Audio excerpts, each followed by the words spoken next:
Nothing as we head to the third inning. It will be Doyle, Grubbs, and Smith, 8, 9, and 1. Jake Carr back out on the mound for Utah Valley, and here with the play-by-play is Ryan Pickens. Thank you, Jordan, as Trevor Doyle, a 6-foot freshman from Las Vegas, gets ready to stand in here for the Hornets to lead it off against Jake Carr, who will wind and deliver his first pitch on its way. That one just missing off the plate for ball one. 1 ball and no strikes here on Trevor Doyle. Doyle hitting 198 on the season for Sacramento State. The Hornets, no runs on 1 hit and 1 error on the evening. Here's the 1-0 pitch as Carr winds and delivers this one, and that one settles in at the knees, and it evens the count up at 1 ball and 1 strike here on Doyle. Jake Carr settling in pretty nice here in his final start here at UCCU Ballpark. Ready to go, looking in, and here's the 1-1 pitch on its way home. That one inside and hits Doyle, and the leadoff man on for Sacramento State here to start the third. That's the second time the Hornets have had the leadoff man on. It was Matt Smith who led off the ballgame with a base hit. As Smith now heads into the on-deck circle, the 9-hole hitter, and Bronson Grubbs will stand in. Grubbs has already shown off his speed in this one, running a ball down in deep left field back in the first inning. Now he'll stand in the 9th spot. Grubbs hitting .236 on the year. 38 hits and 161 at-bats for the Hornets center fielder. Carr from the stretch, ready to go, and comes home. Grubbs takes that one high above the belt, and it's 1 ball and no strikes here on Bronson Grubbs. Jake Carr has, as the season's gone on, it has appeared that Jake Carr has taken his time a little bit more in between pitches. Carr in the past has been a relatively quick worker, but has been slowed down, especially later on in the season with runners on. The pitch there settles in on the outside corner, and it evens the count up at 1 ball and 1 strike. Cade Polson holding on the runner, Doyle over at first base. Doyle 1 for 2 this season in stolen base attempts. This is a Sacramento State team that will run and will take some chances on the base paths. Ready to go here. Carr looks in. Mick Madsen playing in at third. The pitch inside, and this one hits Grubbs. And now the first 2 men on here for Sacramento State, and you turn it over to the top of the lineup here. Nobody out as Javier Cantu will go out, walk Jake Carr back to the mound here with runners on at first and second. Yeah, that ball caromed off of the batter and hit Sims on the right hand. He is wiggling those fingers. Here comes Eric Matson. He's going to have a word with his right-hander who has hit 2 consecutive batters. We've seen Drew Sims the last couple of weeks kind of favor that hand a little bit. He's taken some tough shots behind the plate this year, and this isn't the first time we've seen him kind of have to wiggle the hand or have the trainer, Beeve Levitt, come out and have a conversation with Drew Sims. Well, on the road trip, Sims even couldn't get away from it in the dugout. He was hit with a line drive foul in the shoulder, I believe, in the dugout during the road trip. So he has been unlucky behind the plate and in the dugout. A 1-for-1 Matt Smith gets ready to stand in here for Sacramento State. Smith led off the ball game, not the hardest hit baseball. He took a kind of a jam shot. The fastball came inside, and he just kind of off the inside part of the bat just got enough on it to get it into center field. And we'll see here what Smith can do with runners on at first and second, nobody out. Jake Carr working here from the stretch, and the pitch on its way misses high and outside for ball 1. 1 ball and no strikes here on Matt Smith. Smith right now the career multi-hit games leader for Sacramento State with 45 coming into the start of this week. Trying to get it to 46 here with a base hit in this at-bat. The pitch on its way, and he's going to do it right here. This one falls in front of Beltran. Coming around third, slipping, and they're going to throw to second. They're going to get the runner. Grubbs went around second base, and Beltran threw behind him to get Grubbs there, but Doyle scores, and Sacramento State's on the board on a single from Matt Smith. A heads-up play from Beltran to really realize that he wasn't going to get wasn't going to have a play at the plate, but to throw behind the runner there, they're able to steal an out there on the base path. So now 1 out. Here's Keith Torres.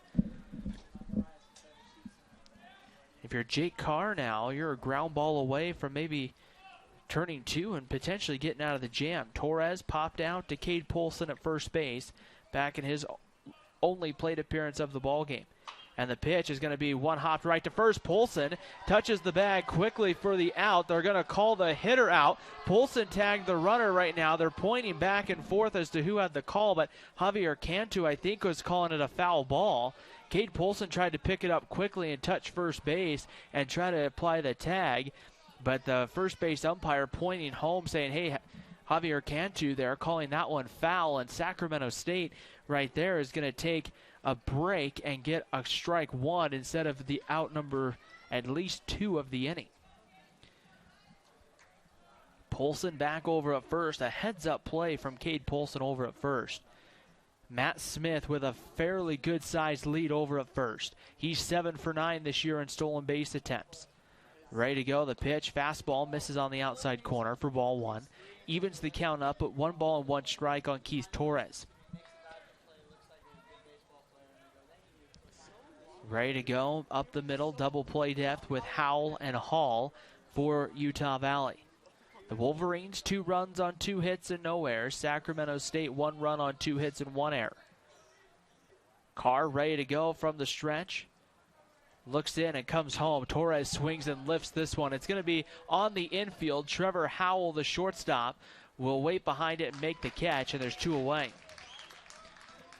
And that will bring up the catcher, Dawson Baucho.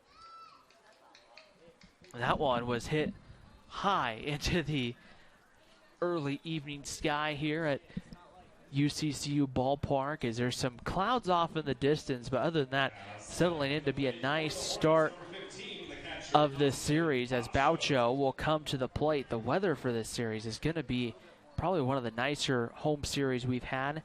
Up to 75 on Sunday, sunny and 70 tomorrow. Even Tuesday night for Washington State here, a 6 p.m. first pitch. Sunny and it's about 79, almost 80. Boy, it's going to be a great night there on Tuesday night. Great weather night for baseball here at UCCU Ballpark. Yeah, last home game of the season for the Wolverines. Baucho takes the first pitch high for ball 1. 1 ball and no strikes. The Cougars coming out right here. Coming out. 1 ball and no strikes the count, as Carr ready to go here, working from the stretch right here. Runner over at first base, Matt Smith still with a lead. He's going to act like he's taking off, but hold as they take a called strike. Evens the count up at 1 ball and 1 strike. So right here, 1 ball and 1 strike the count here, as Carr working from the stretch over at first base. Matt Smith getting his lead. Carr ready to go from the stretch. And the 1-1 pitch on its way is going to be rolled foul. And they're going to have to wait until they touch it before it goes foul. Right there, as that one just kind of took a really interesting spin there. Hit the kind of the lip of the grass in foul territory and then just kind of rolled and died there. 1-2 the count here on Dawson Baucho here for Sacramento State.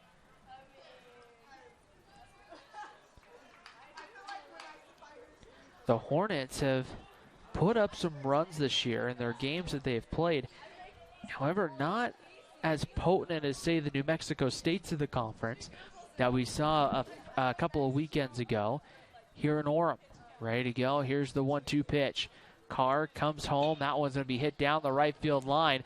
Hooking over Marco, and that one's going to go foul just barely by maybe a foot or so foul down the line. That one would have been potentially, it may not have been extra bases there just because of how hard it just hit off the wall. However, Matt Smith would have easily been able to go first to third.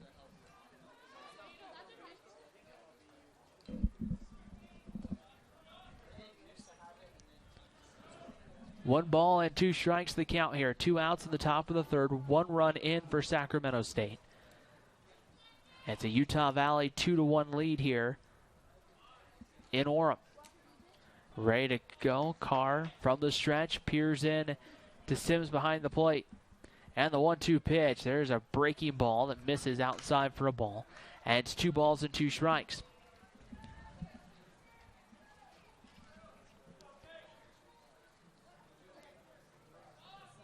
Batcho on the year, hitting .284. 3 home runs and 37 runs batted in. Ready to go from the stretch. Carr once again looks in. Has a really good look in here to Drew Sims.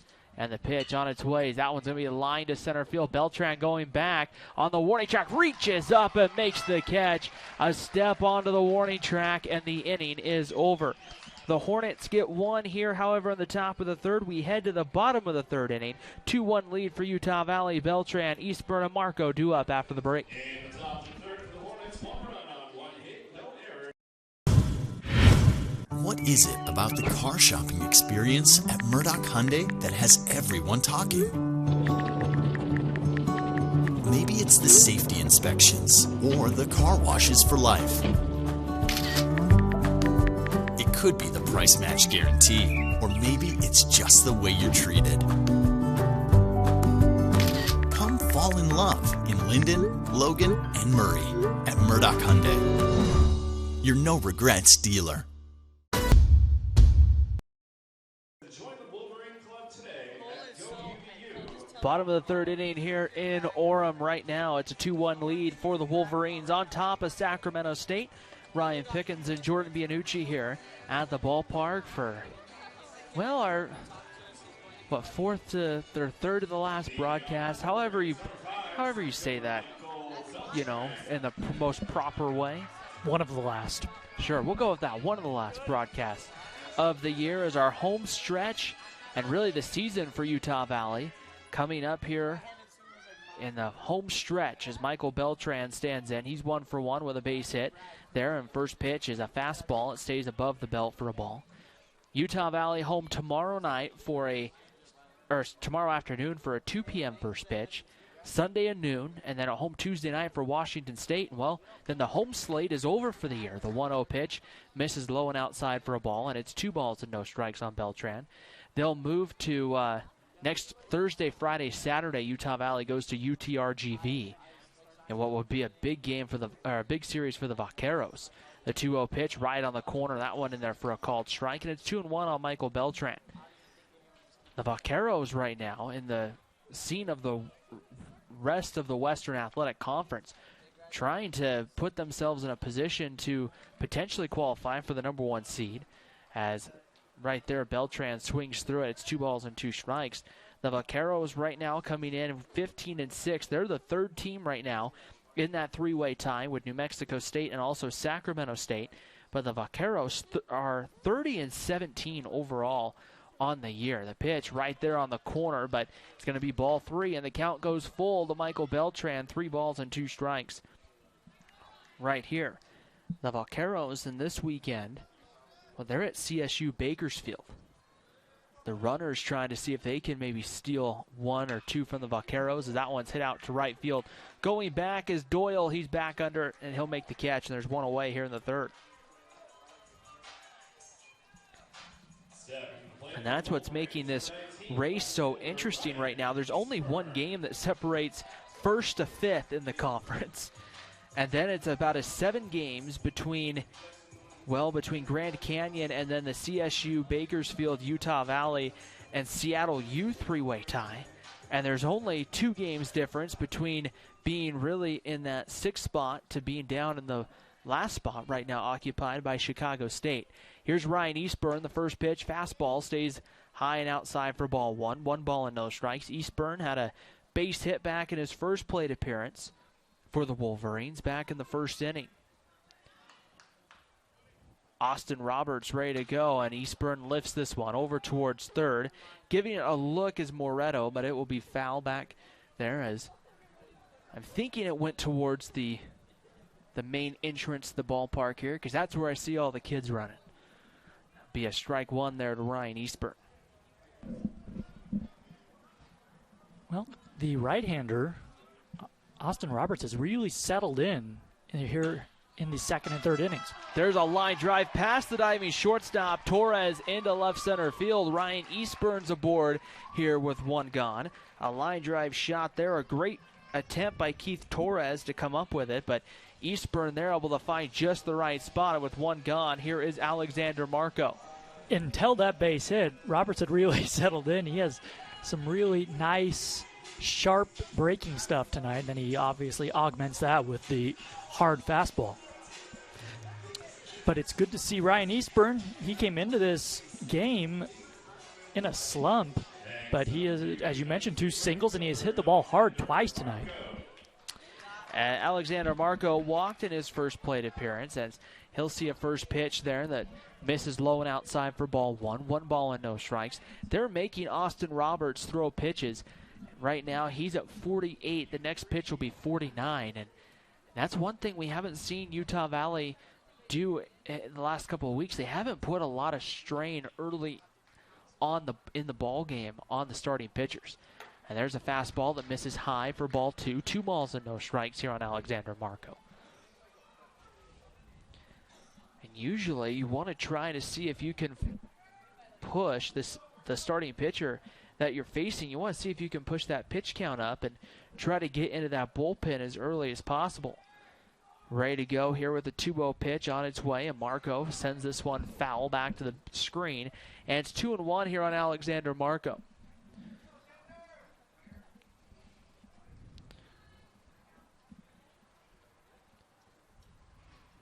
Running over at first base, Ryan Eastburn for Utah Valley. Austin Roberts, the right-hander, working here from the stretch. Taking a long look in. Roberts is outside of the second inning when he sent the Wolverines down 1-2-3. He's been laboring so far. The 2-1 pitch is sent foul out of the ballpark. We'll do it again. 2 balls and 2 strikes. A busy evening here at Utah Valley University, where you have baseball going on here just down the street here just a little bit, not too far, probably, a short walking distance. The track hosting the WAC Track and Field Championships. The 2-2 pitch about ready to come home here to Alexander Marco. He swings and hits this one to right. It's hooking, it's foul. And we'll do it again. 2 balls and 2 strikes. That one just kind of sent down the right field line. We'll do it again. 2 balls and 2 strikes. The Wolverines there at the track championships were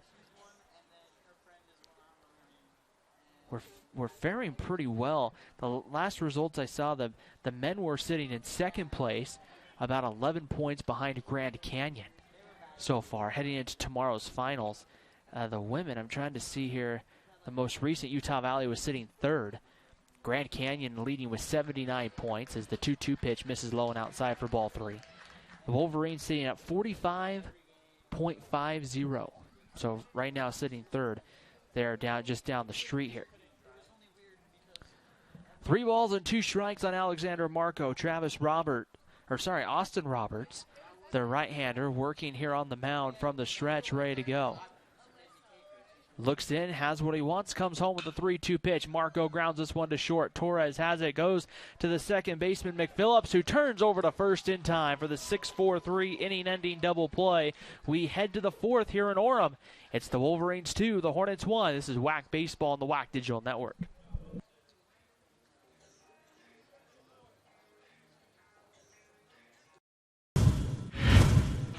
To national championships runs through NCAA.com and the NCAA Sports app. And whether you follow one college team or all of them, it's never been easier to get the content you want all in one place. With live broadcasts of multiple championships across all divisions. With exclusive access. Ready to go? And highlights for every single championship. Stay in the game all season long with NCAA.com and the NCAA Sports. Top of the 4th inning here in Orem, Utah. A 2-1 lead here for the Utah Valley Wolverines over the Sacramento State Hornets. And the 4, 5, and 6 hitters, Vincelli, Samard, Stephen Moretto, and then Dylan McPhillips coming up here against the right-hander Jake Carr, who will stand in right here for the Wolverines. And pitching with a lead so far, Jake Carr, through 3 innings, allowed 2 hits, 1 run, which was earned, no walks, and 2 strikeouts. And the senior winds and delivers his first pitch here, which is over for a called strike, and it's 0-1 here on Martin Vincelli Simard. Ready to go, the right-hander. Carr winds and delivers, and the 0-1 pitch. Swung on a miss, strike 2, and it's no balls and 2 strikes. On the out-of-town scoreboard, New Mexico State has extended their lead over Seattle 7-2. That game in the 5th inning. So good news for the Wolverines as they are tied with Seattle for that last spot in the WAC tournament. There's a ground ball to short. Trevor Howell up with it. Long throw to first in time, and there's 1 away. Also on the out-of-town scoreboard, everything else getting underway later tonight. CSU Bakersfield and UT Rio Grande Valley, another matchup of interest in regard to Hornet and Wolverine fans. That game should be just about underway in Bakersfield. Chicago State and California Baptist also, they should be just getting underway. And in a half hour, Northern Colorado and Grand Canyon will get started. Steven Moreto stands in, and the first pitch right on the outside corner for a called strike. It's 0-1 here on Moreto. Utah Valley, big fans tonight of UTRGV this weekend right here, trying to see if they can, ideally, the Wolverines trying to maybe separate themselves. So that one is lightly sliced foul, and it's no balls and 2 strikes. When you look at the grand scheme of things, UTRGV and Seattle, New Mexico State and Seattle, UTRGV and Bakersfield, or CSU Bakersfield, I mean, and then Sacramento State, Utah Valley, you have all the teams involved in a 3-way tie playing each other this weekend. The 0-2 pitch on its way. Carr winds and delivers this one, a fastball. It stays high and outside for a ball, and it's 1-2. And for those teams in either one of those 3-way tie situations, if you can kind of create some separation a little bit, it really puts you in a nice position to kind of separate yourselves. The best thing you could do right now is win. The 1-2 pitch on its way home from Carr, and that one sent foul. We'll do it again, 1 ball and 2 strikes. And Utah Valley, they obviously want to win for a lot of reasons, but one of them, they are just 11-35 this year as Sims takes a foul, and he is down. That does not look good for Sims. He is in a fair amount of pain. I've seen catchers get hit, but Jordan, and please correct me if I'm wrong, but I've seen more catchers, it seems like, get hit this year than I have in years past. We've had, of course, some couple of scary incidences here in the state of Utah, including Noah Hill from BYU, who came and took one actually up at the University of Washington, took one off the throat. And Drew Sims right here kind of shaking up behind home plate. Yeah, he's trying to squeeze that right hand into a fist. Make sure he's all right. I'm not sure exactly where it got him, but somewhere on that right arm, as Beav Levitt, the head trainer for Utah Valley, is out there with him. And the Wolverines are a little thin at catcher right now. Sims, the sophomore, has been really great. So good defensively for Utah Valley.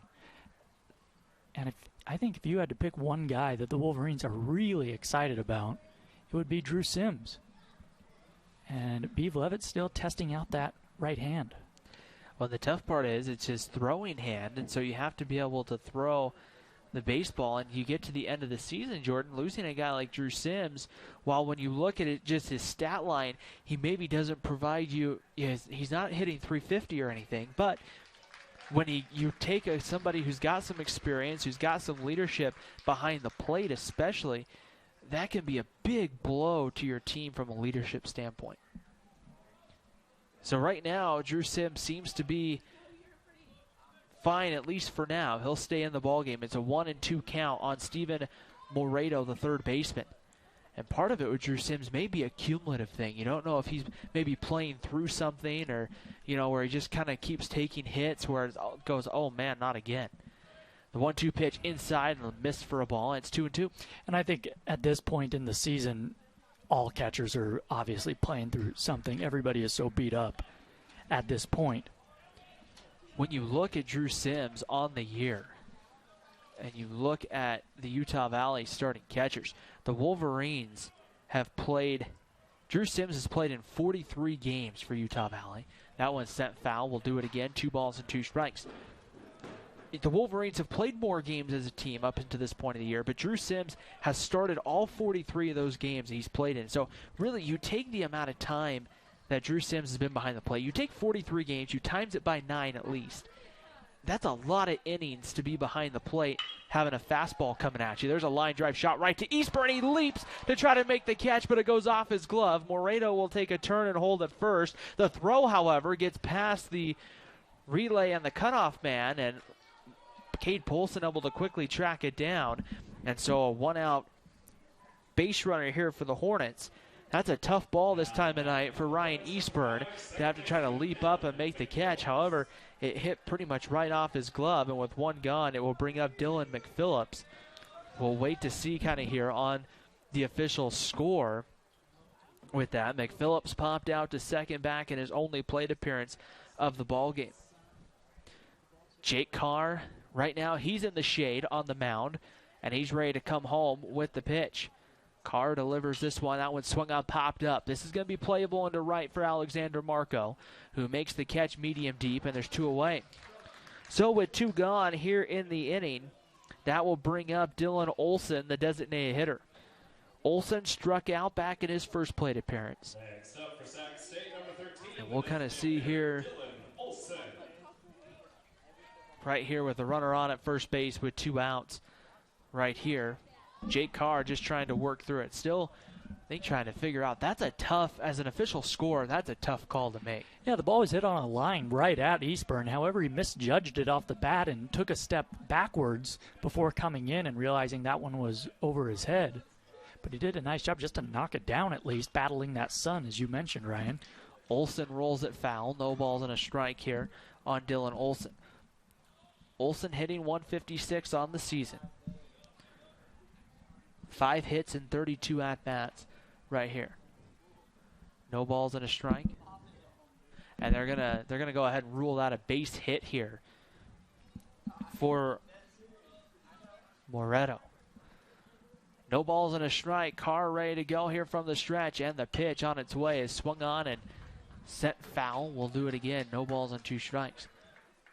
I was just thinking there, just Jordan let me know there, hey, that's going to be ruled a hit. Back home, the minor league baseball stadium back home had one of the old hand-operated scoreboards.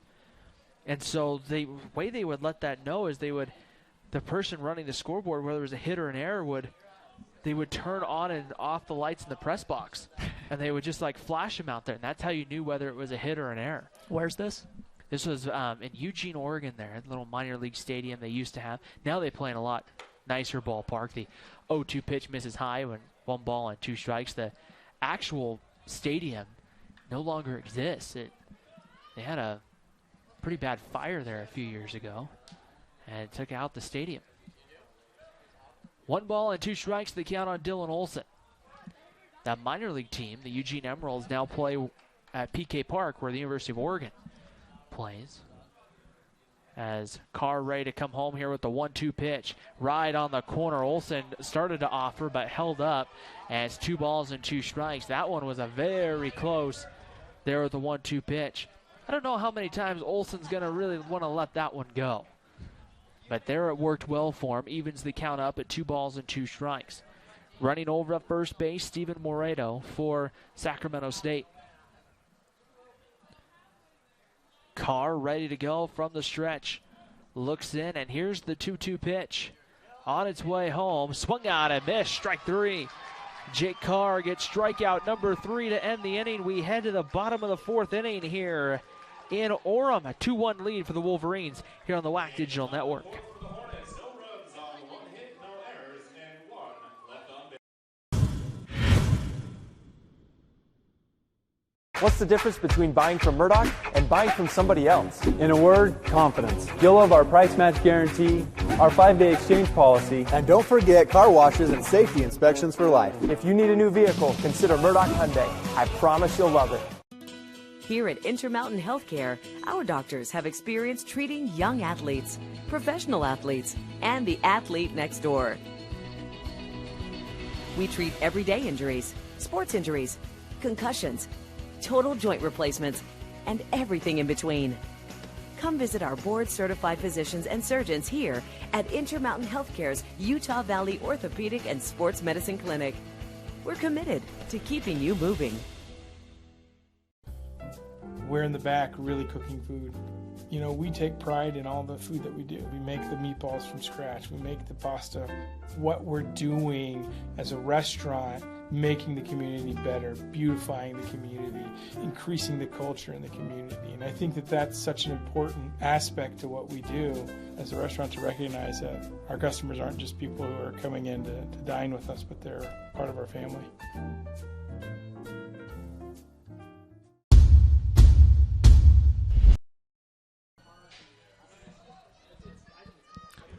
Bottom of the fourth inning here in Orem. Mick Madsen to stand in for Utah Valley. He swings at the first pitch and sends it foul, and it's no balls and a strike here on Mick Madsen.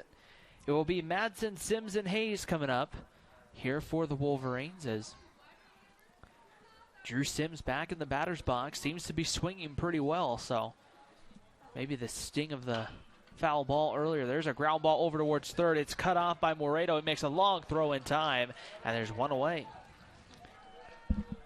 Not an easy play there at third, to come across your body and then have to throw kind of awkwardly back across. But there they get the out with one gone. Here's Drew Sims. Sims walked in his first plate appearance for the Wolverines, and he'll stand in here with one gone.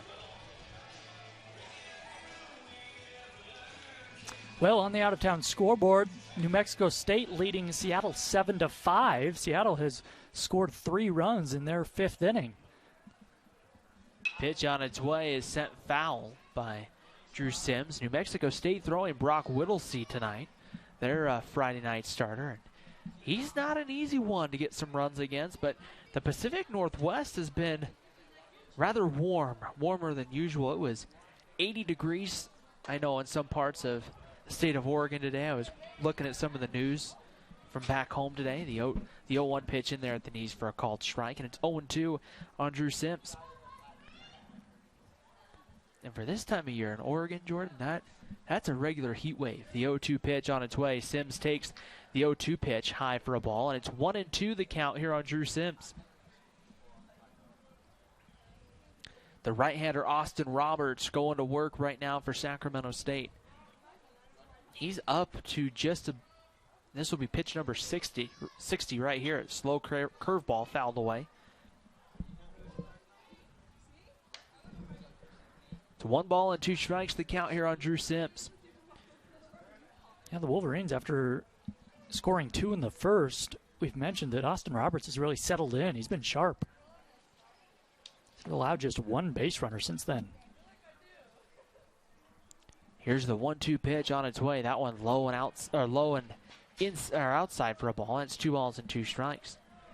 We'll keep an eye as we go on through the night. We'll keep you updated on other action throughout the WAC tonight. The 2-2 pitch on its way, and Sims rolls this one foul over towards the Wolverine dugout. We'll do it again, 2 balls and 2 strikes. As, boy, every game just starts to become so important down the stretch. Yeah, Utah Valley missed the WAC tournament last year and had just 15 wins, the fewest during their Division I tenure. The 2-2 pitch, a slider right on the outside corner for strike 3. Drew Sims down on strikes. That's Roberts' 4th strikeout of the evening. And with 2 outs, here's DH Payson Hayes. So with 11 wins this season, Utah Valley does not want to fall into that category of the, quote-unquote worst team in school history. But they are in danger of not getting those 4 wins they need just to tie last year's win total. Payson Hayes swings to the first pitch and fouls it off. No balls and a strike on Payson Hayes. And it doesn't get any easier because you talk about tonight with Sacramento State. The Hornets are 9-3 on the road in conference play. And then UTRGV, they're 10-2 at home in conference play this year. So it's not going to be easy for the Wolverines the next 2 weekends. The 0-1 pitch is low for a ball below the knees and evens the count up at 1 ball and 1 strike here on Drew Sims. And you have that game on Tuesday night against Washington State, and that's a winnable game for Utah Valley. Wazoo has struggled this year in the Pac-12. The 1-1 pitch ready to come home, and that one's right on the corner but misses for a ball. It's 2-1 on Payson Hayes. I have to, Marty Lees, the head coach up at Washington State, and I'm sure we'll dig into that, has a lot of roots to kind of right around where I'm from. So I've kind of followed his career over the last little while. The 2-1 pitch in there for a called strike, and it's 2-2. But, Jordan, I can't imagine that trying to recruit kids to play baseball and go to school in Pullman, Washington, I can't imagine that's an easy sell for a baseball coach. Even though you play in the Pac-12, just with the weather alone up there in Pullman, the 2-2 pitch swung on and popped up into shallow left field. The shortstop, Torres, slips, and it's going to fall for a base hit for Payson Hayes. Just a high pop-up. The left fielder, Smith, playing deep right there, allows for that one to fall, and Payson Hayes has himself a base hit. Wow, that was hit so high, you would have thought off the bat that Smith would have a chance at it. That's a base hit you see somewhere like at Coors Field or something, where the outfield is so large and the outfielders play so deep. Smith playing very deep there, but I'm surprised no one was able to get to that one. Smith did not get a real good jump right off the bat, though. Here's Cade Polson, 0 for 1, lined out to center field in his first plate appearance there. He takes a first pitch low for a ball, and it's 1 ball and no strikes on Cade Polson. Polson has shown off the glove here in the early goings of this one. Would like to see if he could get something going here with the bat. 1 ball and no strikes the count. Roberts ready to go from the stretch, comes home, and Polson swings and hits this one down the right field line. It will stay fair and 1 hop the wall. Payson Hayes sprinting from first to third. Polson going into second as Hayes slips coming around third base right there. And Utah Valley with a little 2-out rally here with runners on at second and third and 2 outs for Cody Hall. Payson Hayes he was sprinting there from first to third, got around, coming around third base, and Dave Carter is putting on the stop sign, and Payson Hayes, I think, just kind of got the momentum going and had to take a second to stop. But with 2 outs, Cody Hall comes to the plate in a big situation for the Wolverines. That's right. The only way you're stopping Payson Hayes there is if he goes down. The big fella lumbering around third. A key moment here for Cody Hall, who's hitting 276 with runners in scoring position this year. No home runs, has knocked in 21 runs. The senior from American Fork, Utah, on the pitch on its way. That one low for a ball, and it's 1 ball and no strikes the count here on Cody Hall. And really, if you're the Wolverines, if you could add a couple of runs here to kind of give Jake Carr just a little more run support. With the way Carr's pitched on the night, he's dialed in. Ready to go. Roberts set here with the 1-0 pitch. Winds and delivers. Hall hits this one to right. Slicing down the line. It's going to be a diving attempt, and it's going to go all the way to the wall. Doyle couldn't come up with it. Hayes scores. Polson scores. Hall is going to go into third with a dive into third base, a triple, and 2 runs in. It's 4-1 Utah Valley.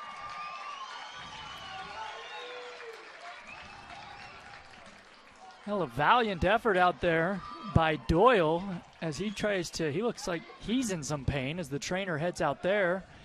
But a headlong dive near the foul line, just unable to come up with it as it got by him. Ryan, you described it perfectly. It rolled to the wall, knocking in 2. Hopefully Doyle is okay. The trainer out there kind of walking with him. Reggie Christensen, the head coach, and now another Hornet going to start getting loose. He's going to play some quick catch here. Doyle not just making an attempt there. He was making a full-out dive there, taking one for the team. And we'll kind of see here. I think you might have somebody who's getting loose to potentially come in and play right field. One of them may be a pitcher. In fact, I think we are going to have a change just by the look of it. It is running out to right field for Sacramento State is number 28.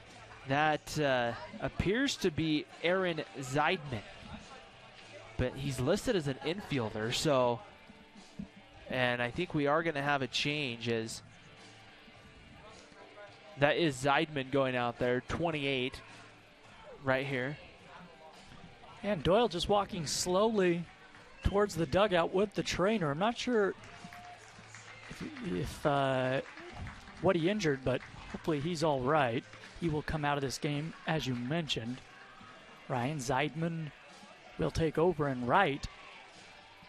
At first you hoped he just knocked the wind out of himself, making a tremendous effort there. Zeidman, a freshman from Sacramento, California, went to Sheldon High School. As Trevor Howell will now stand in here for Utah Valley.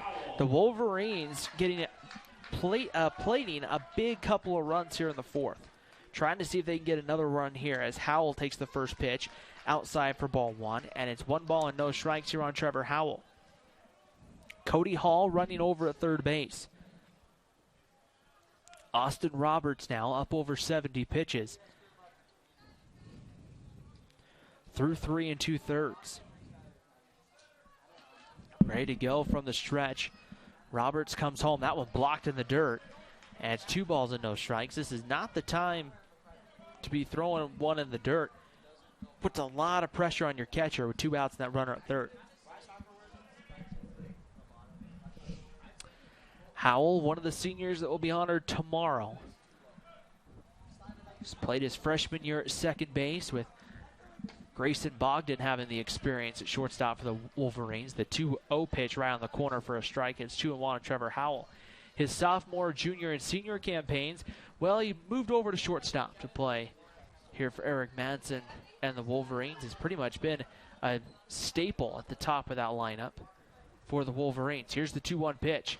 And there's a breaking ball. It stays high, ball 3. It's 3 balls and a strike. And Austin Roberts just hasn't looked comfortable all the time. Looked like he was settling in back in the second inning. But you have to give Utah Valley credit. They found a way to get guys on base every inning so far outside of the second inning and really making Roberts labor. 3 balls and a strike to count here on Trevor Howell. Well, in this inning, everything coming with 2 outs, too. The pitch on its way in there for a strike just below the knees, and the count goes full. 3 balls and 2 strikes on Trevor Howell. Howell a fly out to center and a strikeout to his name so far.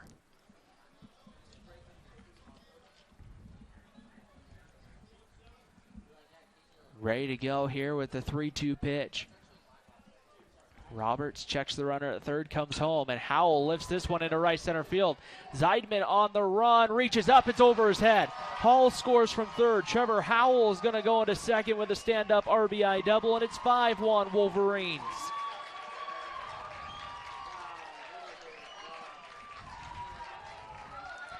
The inning started with Nick Madsen grounding out to third.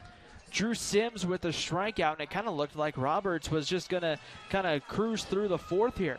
But then you had a single from Payson Hayes that just happened to find the right spot in the left field outfield there. Cade Polson then would double down the right field line, and then Cody Hall had a triple. And then Trevor Howell now with a double. 3 extra base hits in a row for the Wolverines. And now Jake Angier, the pitching coach, going to come out and have a conversation here with his right-hander, Austin Roberts. As Utah Valley, we talked about one of those teams in that bunch, Jordan, that really needed to come up with a win. And if Utah Valley finds a way to hold on this evening, Jordan, this could be a big win to kind of get them 1 game up on maybe Seattle and CSU Bakersfield. Yeah, speaking of that Seattle game, New Mexico State has scored 4 runs in the top of the 6th. They lead Seattle 11-5. So right now, as Michael Beltran, the center fielder, stands in, Beltran 1 for 2, a single back in the first and a fly out in the third, stands in. Roberts will stay in the ball game. No action in the Sacramento State bullpen, at least for now. The pitch on its way, and Beltran sends it foul, and it's no balls and a strike. For the Wolverines in this inning, the balls, for the most part, have been hit hard and deep. And also, they've gone the other way with pitches. Just nice, fundamental hitting from Utah Valley. Roberts ready to go, working from the stretch. And the pitch on its way. This one blocked in the dirt. And it evens the count up. 1 ball and 1 strike here on Michael Beltran. Beltran on the year hitting .330 for the Wolverines. 1 home run, 28 runs batted in. He was one of those guys I was interested to see when the season started, making a transition from playing a lot of infield and DH last year to playing center field. The 1-1 pitch, low and outside for a ball, and it's 2 balls and a strike. Not an easy transition to make out into play center field, especially here at UCCU Ballpark, just because of how big that right center to left center field can play and just the way the wall can be angled. But Michael Beltran really has done a nice job for the Wolverines this year in his senior campaign in center field. Here's the 2-1 pitch on its way, right on the outside corner, ball 3, and it's 3-1 here on Michael Beltran. Ryan Eastburn on deck for the Wolverines. Roberts looking in, ready to come home from the stretch. And the 3-1 pitch right on the corner. This one a called strike. Beltran just kind of inching towards first base, and Javier Cantu calls that one strike 2, and it's 3-2 the count on Beltran. Running out at second base, Trevor Howell here for the Wolverines.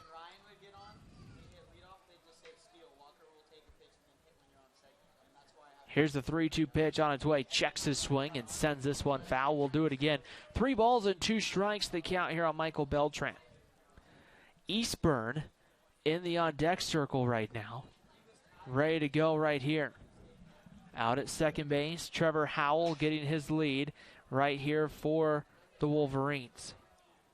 Utah Valley, 5 runs on 7 hits, no errors. Only have left 2 base runners on base here in the ballgame. From the stretch, Roberts comes home. Beltran sends this one down the right field line, slicing foul. And we'll do it again, 3 balls and 2 strikes. But once again, pushing the pitch count for Austin Roberts up. He's now up over 80 pitches, approaching 85 here. Not sure how deep Austin Roberts has gone this year in outings for this team, or for Sacramento State. Has had some relief appearances on the year. Has Austin Roberts. The pitch on its way. There's a slow roller over to third. Up with it, the third baseman throws across the diamond in time to get Beltran, and the inning comes to, and now they're going to call time, and I think they're going to say it was a foul. I think they called a balk, they must have called, because going to third there was the runner. Beltran's going to get back in the box right there. It must have been a late balk call. So it will make the count 3 balls and 2 strikes. And here's another opportunity for the Wolverines to try to see if they can take advantage of. An opportunity here because you would have been out of the inning if you're Sacramento State, and now the inning continues. 3 balls and 2 strikes the count on Beltran with 2 outs here in the bottom of the 4th inning. 3 runs in for the Wolverines. Utah Valley on top of Sacramento State, 5-1. Beltran steps out of the box, now stands back in. Ready to go. Here's the 3-2 pitch on its way. There's a bouncer hit to short. Torres up with it. He'll throw across the diamond in time to get Beltran, and now the inning is over. We head to the 5th after the break. Utah Valley 5, Sacramento State 1. This is WAC Baseball on the WAC Digital Network.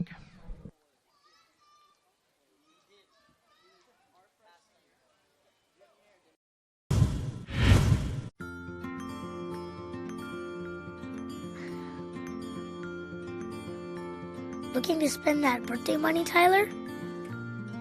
I'm just not sure which one to get. Well, they are both pretty cool. But saving some of that money would be pretty cool, too. Yep. When's the right age to teach your children how to save and spend money wisely? Right now, with the Be Money Smart program only at Utah Community Credit Union. Inspiring smart decisions. You only need to answer one question. Will you accept the challenge to become? It doesn't matter your situation in life. No matter your interest. Whether your first choice or second chance. There's a place for you. Place for you. Place for you at UVU.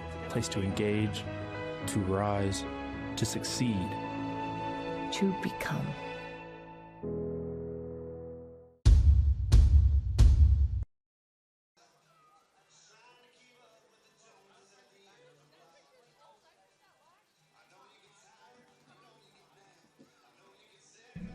Top of the 5th inning here at UCCU Ballpark. A 5-1 lead right now for the Wolverines as Doyle, Grubbs, and Smith coming up against Jake Carr.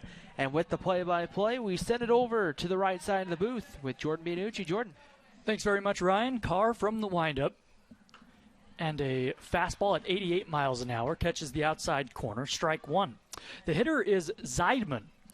Aaron Zeidman came in as a replacement for Doyle after he was injured diving for a ball in the last half of the 4th inning. Slider misses down and away, and it's 1-1. Zeidman this season has had just 20 at-bats, 2 hits in those 20 at-bats. He has struck out 11 times. The 1-1 pitch, here it comes. Fastball swung on and fouled back to the screen, and it's 1-2. Aaron Zeidman is a 5'11", 186-pound freshman out of Sacramento. A right-handed batter. 5-1 Utah Valley. Base is empty, top of the 5th. Nobody out. Here it comes from Carr. A swing and a high drive, deep to left. Back on the track, looking up. Eastburn can go no further. A home run for Aaron Zeidman. And I believe that may be the first of his career. A solo shot. And it's 5-2 Utah Valley.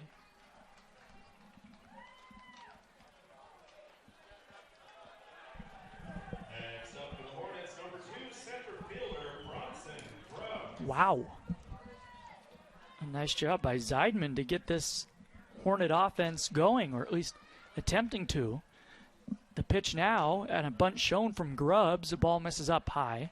1-0 to him. So Zeidman, who was just 2 for 20 this season, hits a solo home run. The 14th home run that I believe Carr has given up this year. 5-2 our score as a fastball misses up high. And it is 2-0 to Grubbs. That's pitch number 77 on the night for Carr. The 2-0 coming to the right-handed hitter. Here it is. A fastball. Carr took something off that one. Called for a strike on the inside corner. 2 balls and 1 strike, the count to Grubbs. The senior out of Elk Grove, California. He is 0 for, well, not an official at bat. He was hit by a pitch back in the 3rd inning. Ball misses up and in, and it's 3-1. So now Carr takes a little walk. He does not want to issue a free pass here. Top of the order, and Matt Smith waits on deck. 3-1 pitch. Fastball in there for a called strike. Just catches the inside corner, belt high, and the count is full. Base is empty, nobody out here in the 5th. 5 runs on 7 hits for Utah Valley. 2 runs on 4 hits for Sacramento State. The 3-2 pitch. A swing and a foul, high and off to the right. I think Grubbs may have chased one out of the zone there, trying to protect. The count full.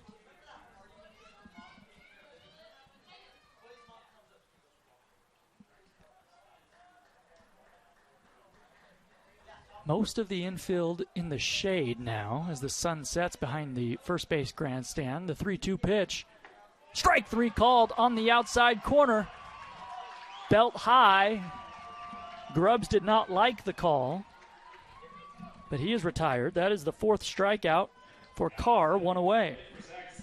That is a big one, as now the bases are empty for Smith, who has 2 hits and an RBI tonight off of Jake Carr, the senior. Tomorrow afternoon it will be senior day at 1:45, about around there. We'll get the senior ceremony started, and then a 2 p.m. first pitch here at UCCU Ballpark as a pitch catches the outside corner. It's 0-1 to Smith. A right-handed batter checks his swing. Did he go around? He did not, says first base umpire Stephen Fritzoni on appeal. on a ball down and away. It's 1-1.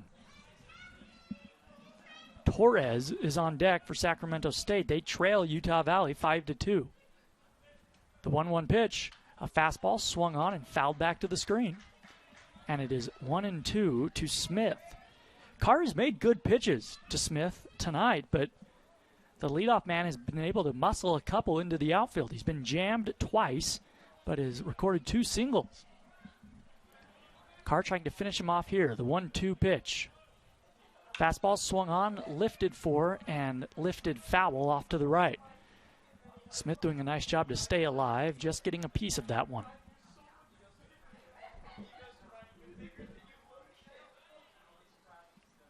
Good-sized crowd on hand for the final Friday night ball game of the year here in Orem.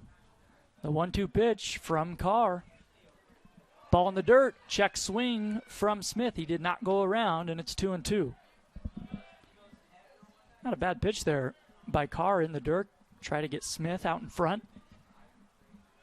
Smith came into the ball game batting .319 with a .470 slugging percentage. 4 homers on the year. The 2-2 to him. Fastball came in and it hit his hand. Hit his right hand, just grazed him. That is the 3rd hit batter of this game by Carr. So a mistake there, obviously. 2-2. A man on with 1 out. Here is Torres. Torres has popped up twice. He's 0 for 2. Well, Carr has struggled at times with the command, but he hasn't walked anybody, but he has hit 3 guys. So back into his stretch he goes. Torres, a right-handed hitter, bent at the knees. The pitch to him. A fastball knee-high on the outside corner, taken for strike 1. Eastburn in left, really battling that sun. Matson playing at third base, mostly in the shade. The 0-1 pitch, a swing and a foul, high and off to the right, and it's quickly 0-2. That pitch at 85 miles an hour from Carr. Torres came into the ballgame batting .270. No homers, 21 RBIs. Zeidman led off this inning with a solo home run. 5-2 Wolverines. Sacramento State tied for first place in the Western Athletic Conference with UT Rio Grande Valley and New Mexico State trying to separate themselves this weekend from the pack as they throw over to first base. Smith back in diving. He has stolen 7 bases this season. On the out-of-town scoreboard, New Mexico State is leading Seattle 11-5, that game in the 7th inning. We got Cal Baptist and Chicago State underway as well. Lancers leading that one 6-0 in the 3rd. So good news for Utah Valley, as the Wolverines are tied with Seattle for the what is technically 7th place, but the 6th spot, the last seed in the tournament. And they're tied with Seattle and, as you mentioned, Ryan, CSU Bakersfield. Both of those teams losing currently. 0-2 pitch. Ooh, just off the outside corner. An off-speed pitch, a beautiful 0-2, and a good take from Torres. That's a gutsy take because we've seen Javier Cantu ring guys up on that very pitch tonight. Jordan, one other game underway now. UTRGV and CSU Bakersfield, no score. That's in the bottom of the 3rd out in Central California. The 1-2 coming to Torres. Smith with a short lead. The pitch, a swing and a foul back to the screen. A fastball at 86, and the count remains at 1-2.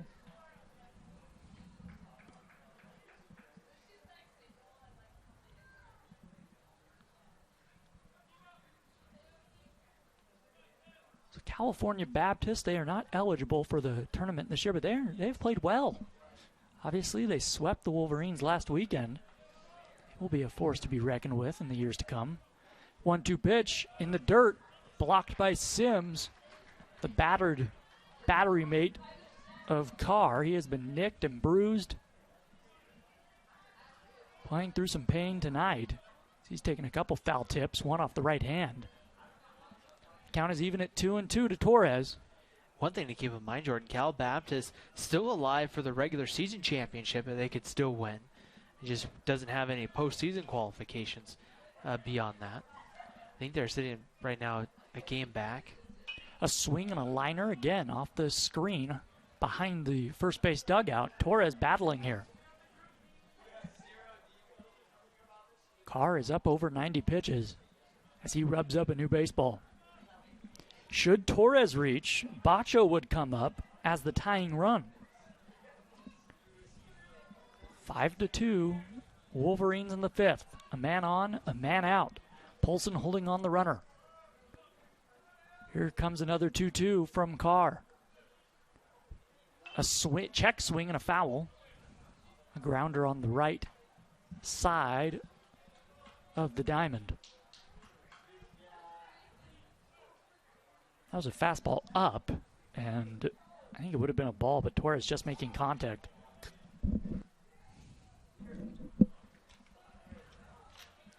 Carr trying to bear down. Looking for a ground ball here with one out. Another 2-2. Nope, he'll throw over to first. Back in diving is Smith.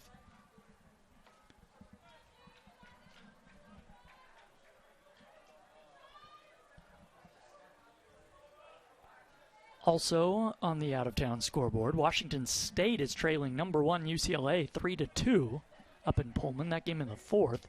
Utah Valley will see Washington State on Tuesday night here at UCCU as a breaking ball misses down and away. A really close pitch there. A good take from Torres, and the count is full. So we'll see with one out if they put Smith in motion at first.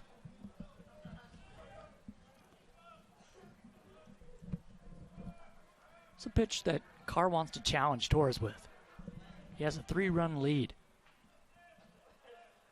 Smith goes, and a fastball misses low, ball 4. That's a heck of an at-bat from Keith Torres. So the tying run will indeed come to the plate in the form of Dawson Bacho. Bacho, a right-handed batter, flied out to deep center field back in the third inning. He also grounded out to third. He is 0 for 2. 3 home runs on the year, 37 batted home. He leads the Hornets in that RBI category. The outfield straightaway and deep for the Wolverines. Carr throws. A fastball misses outside, not real close. Ball 1. That is pitch number 98 as a right-hander begins to get loose for Utah Valley.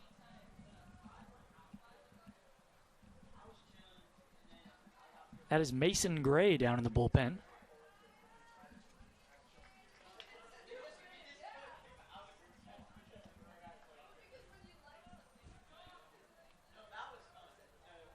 Bacho came into the ballgame batting .286. Runners on first and second with a 1 out. The pitch from Carr, a swing and a miss. Took something off that fastball in the outside corner, and it's 1-1. Vincelli Samard is on deck. This top of the order, save for Smith, has not had a whole lot of success tonight against Carr. It's really been the bottom of the order that he's struggled with. The 1-1 pitch. Fastball right there on the outside corner, called for strike 2, and I struggled with as a relative term. He's given up just the 2 runs on 4 hits.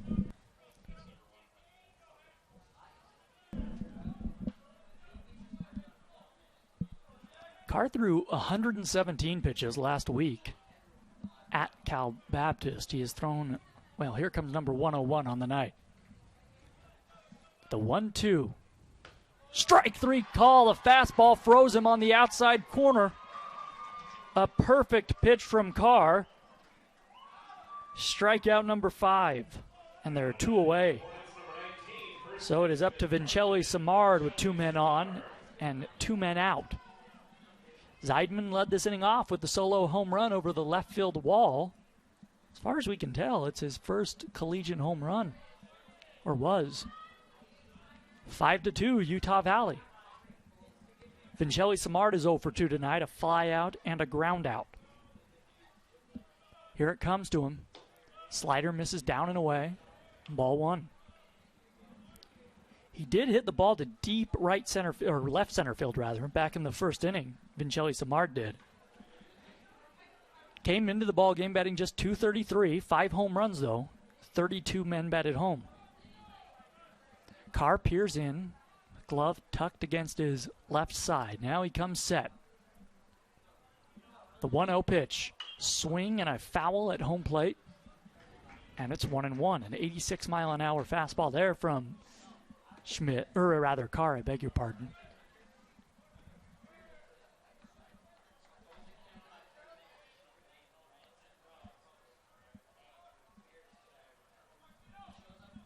Torres is at first. He walked. Smith is at second. He was hit by a pitch.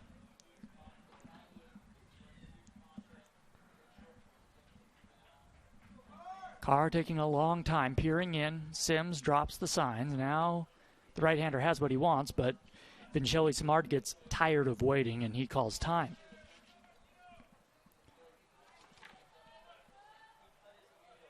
Martin Vincelli Samard, the freshman out of Boisbrand, Quebec. A couple of international players on this Sacramento State squad.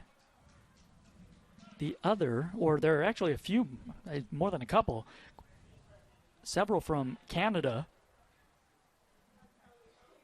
and also one from Dubai. That is Sean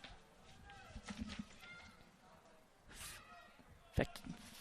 I want to make sure I get that right. Sean Feketa. The 1-1. A swing and a foul.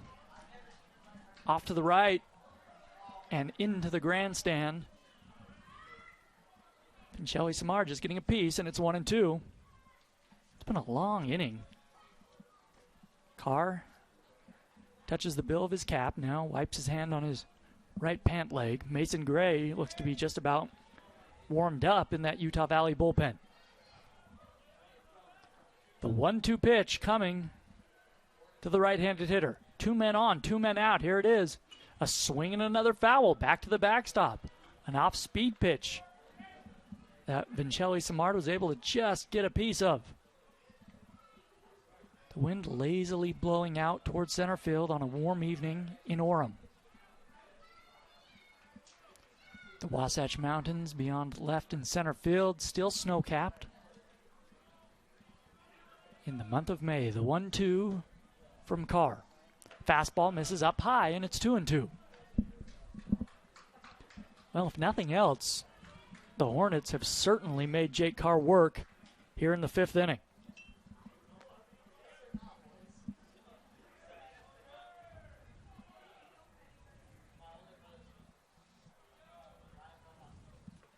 No hits have led to base runners in this inning. 1 home run, though, the 2-2. A swing and a foul tip out of the glove of Sims, and we'll do it again. Don't forget to stick around. After the ballgame, we'll name our Wilkinson's Trophy Player of the Game.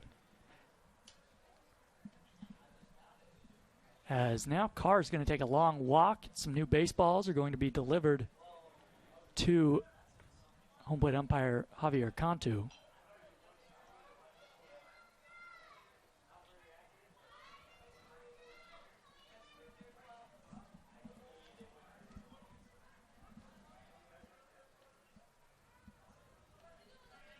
Carr, ready to go now. Vincelli Samard digs back in. 2-2 to him. 5-2 Wolverines. The pitch, a swing and a foul back to the screen. Boy, real battle ensuing. Wilkinson's Trophy with 40 years of experience.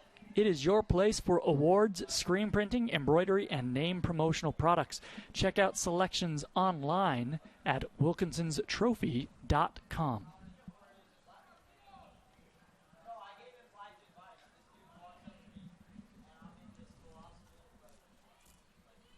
Here comes the 2-2. Check swing, ball in the dirt. He did not go around, and the count runs full. Nice job by Sims to block that one. Low and outside. So now the runners will take off. 3-2, 2 outs. Torres at first, Smith at second. The tying run at the plate here in the 5th inning. Carr peers in. Now he's ready to go. Full count. Here's the pitch. A swing and a liner down the left field line, well foul. That looked to be, that was either a slider that hung or a fastball at 86 miles an hour that Vincelli Samard was way out in front of. This game has slowed to a crawl. My goodness.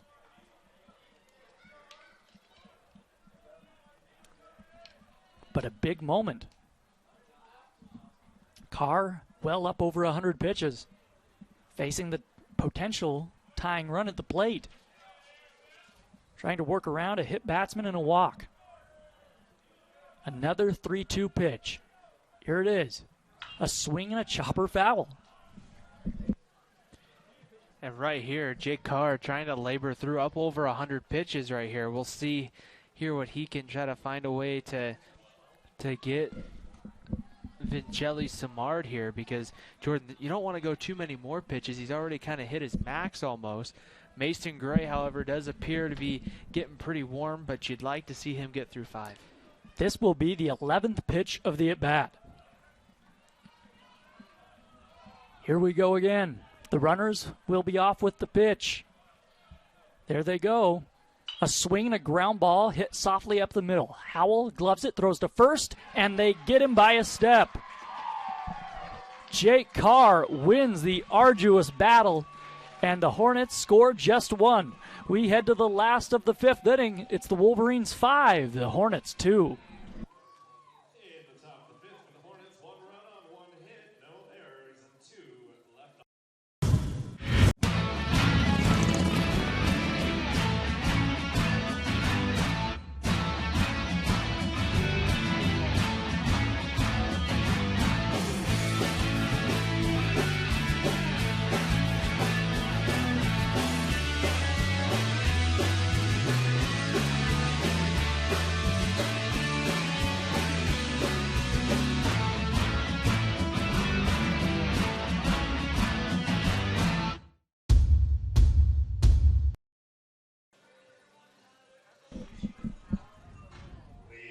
Ryan Eastburn to lead things off for Utah Valley. They lead 5-2 as we head to the last of the 5th. Ryan Eastburn, one of the seniors that will be honored tomorrow before the 2 p.m. start here at UCCU, a transfer from El Camino Community College. Out of Torrance, California, the left-handed hitter digs in. First pitch fastball misses outside from Austin Roberts, ball 1. Eastburn has had a nice night. 2 singles, both hard-hit balls. Went the other way with one and pulled one. Nice variety, the 1-0 pitch. Fastball just misses below the knees, 2-0.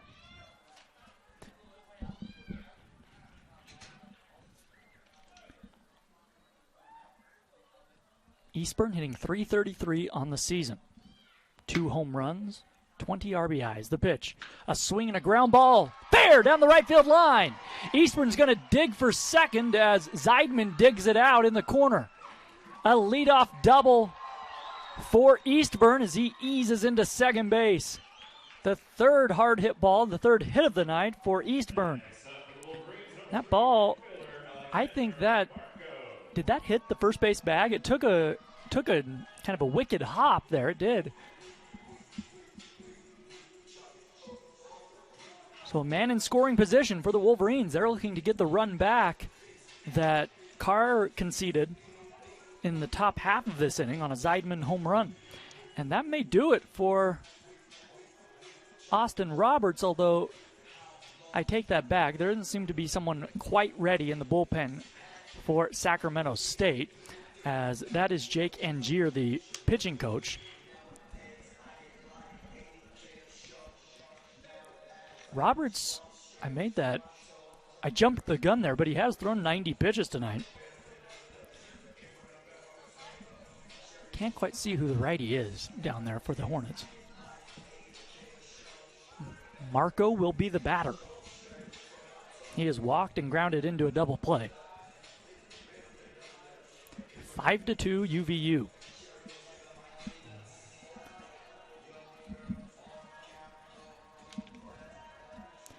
That is Travis Martitza down in the bullpen for the Hornets. So here we go. The pitch, a curveball in there for a called strike. It's 0-1. It's interesting to note that with that mound visit, Sacramento State has just one coach's visit remaining for the remainder of the ballgame. That is one visit in which they do not make a substitution. The 0-1 coming to Marco. Fastball misses down, and it's 1-1. Marco has a .312 average, 6 home runs, 35 RBIs. Eastburn at second base. Nobody out. Roberts into his stretch. The pitch to him. A swing and a line drive right at the third baseman. Moretto, he has it. Now he bluffs as if he's going to try and double off Eastburn, but he holds on to the baseball as Eastburn back diving into second base. So Marco hits it hard, but right at Moretto. So here's Matson.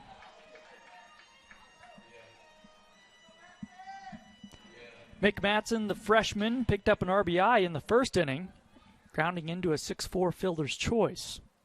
He bounced out in the fourth. So he is 0 for 2 officially. 1 man on, 1 man out. The pitch. Fastball misses down and away. That may have been a slider that got away, actually, from Roberts. Not close. Ball 1. Matson came into the ballgame batting .279 on the year. 1 home run, 20 RBIs.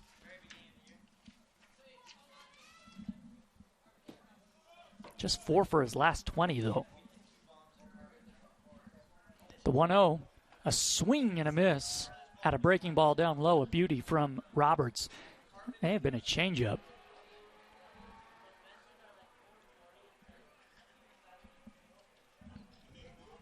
And it's 1-1.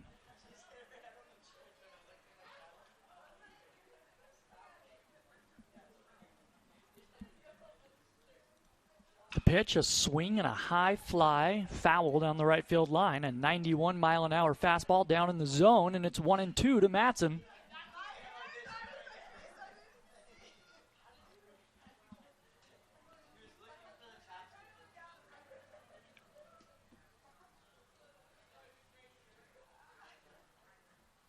The center fielder Grubbs playing in right center.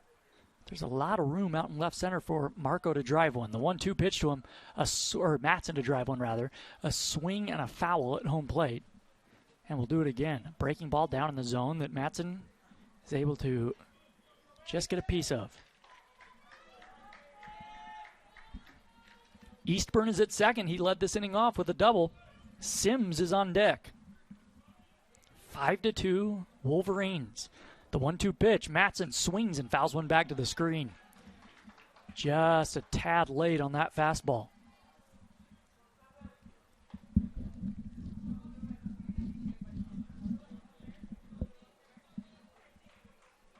The Wolverines scored 2 in the first and 3 in the fourth inning.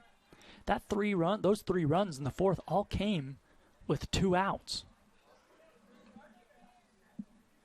The 1-2. Matson swings and hits one through the right side, a base hit. Eastburn will be held at third as Zeidman comes up with it and fires into the cutoff man.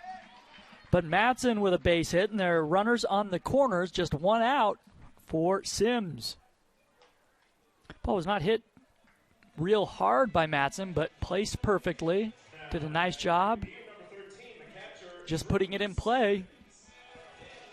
And he reaches safely. So Drew Sims, who struck out in his last at-bat, will come to the plate. He does not need a base hit here to score a run. A fly ball to the medium-deep outfield should score Eastburn from third.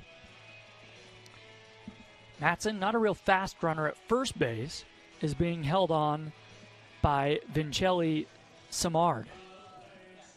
The infield will play about halfway. So the middle infield, double play depth. Moretto is even with the bag at third base. Righty versus righty. Here comes pitch number 100, and it's lifted into left field. Moving to his right is Smith. He makes the grab. Tagging at third, heading home is Eastburn. He will score. It is 6-2, Wolverines. Sims picks up RBI number 25 on the year. He gets the job done on one pitch. Now stepping to the plate for the Wolverines, number 24, the designated hitter, Mason Hayes. So here is Hayes with 2 down. Mattson still at first base. So the leadoff double comes back to bite Austin Roberts, and the Wolverines get the run back that they gave up in the top half of the inning here in the bottom half. A nice job responding by Utah Valley. So Hayes, a right-handed batter, wide open stance, struck out in his first plate appearance and reached on a single back in the 4th. He takes a ball outside.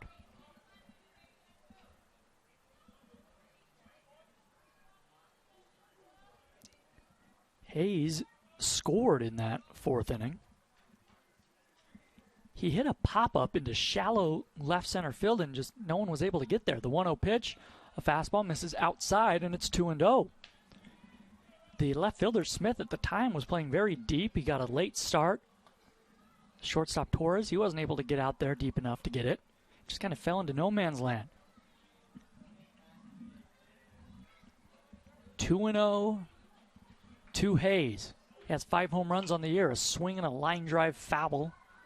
Was really behind that 90-mile-an-hour fastball. Fouled it off into the storage area down the right field line. 2 balls and 1 strike to count to him. He's hitting .210 on the year. He has really struggled with the strikeout, as 53 on the season. 1 man on, 2 men out, 6-2 UVU. The pitch, a swing and a high fly ball, slicing foul down the right field line, and it's 2-2. So again, Hayes late on the fastball. We'll see if Austin Roberts throws another one to him.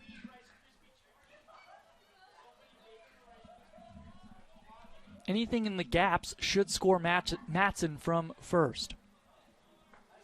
Vincelli Samard holding him on. The 2-2 to Hayes. A fastball again, fouled off to the right. So he's late on it, but at least he's spoiling those pitches foul. Roberts up over 100 pitches.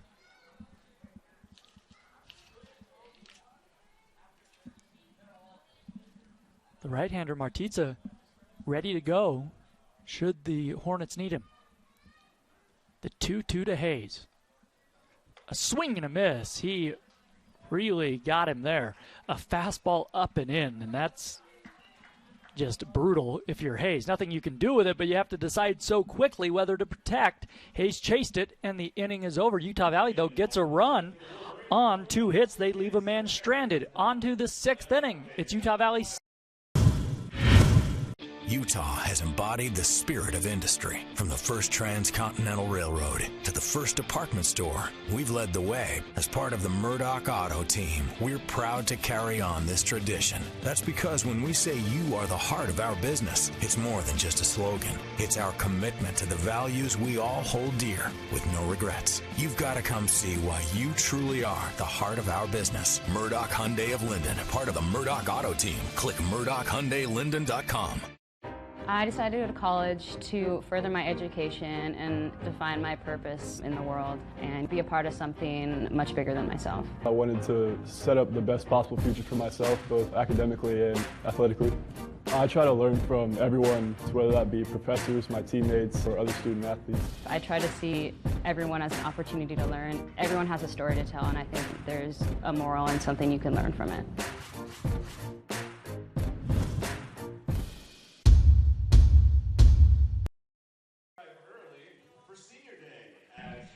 New pitcher on for Utah Valley here in the top of the 6th inning. Eric Madsen will turn to Mason Gray, the right-hander. No record so far this year, making his 10th appearance. He's made 6 starts for the Wolverines. Has been a big candidate for that midweek start this season for Utah Valley. Has gone 24 2/3 innings, allowed 31 hits, walked 12, 15 strikeouts. Opponents are hitting .316 off the right-hander, who will come in to face Moretto, McPhillips, and Olson here for Sacramento State. And Jordan Jake Carr pitched well, but now we got to see exactly what Mason Gray can do, and hopefully maybe give you a good couple of innings here, and maybe you can then give the ball over to Jesse Schmidt. Indeed, the Wolverines with a 4-run lead, but with 4 innings to play, so it's up to the bullpen to preserve it. A first pitch curveball misses outside, ball 1 to Moretto.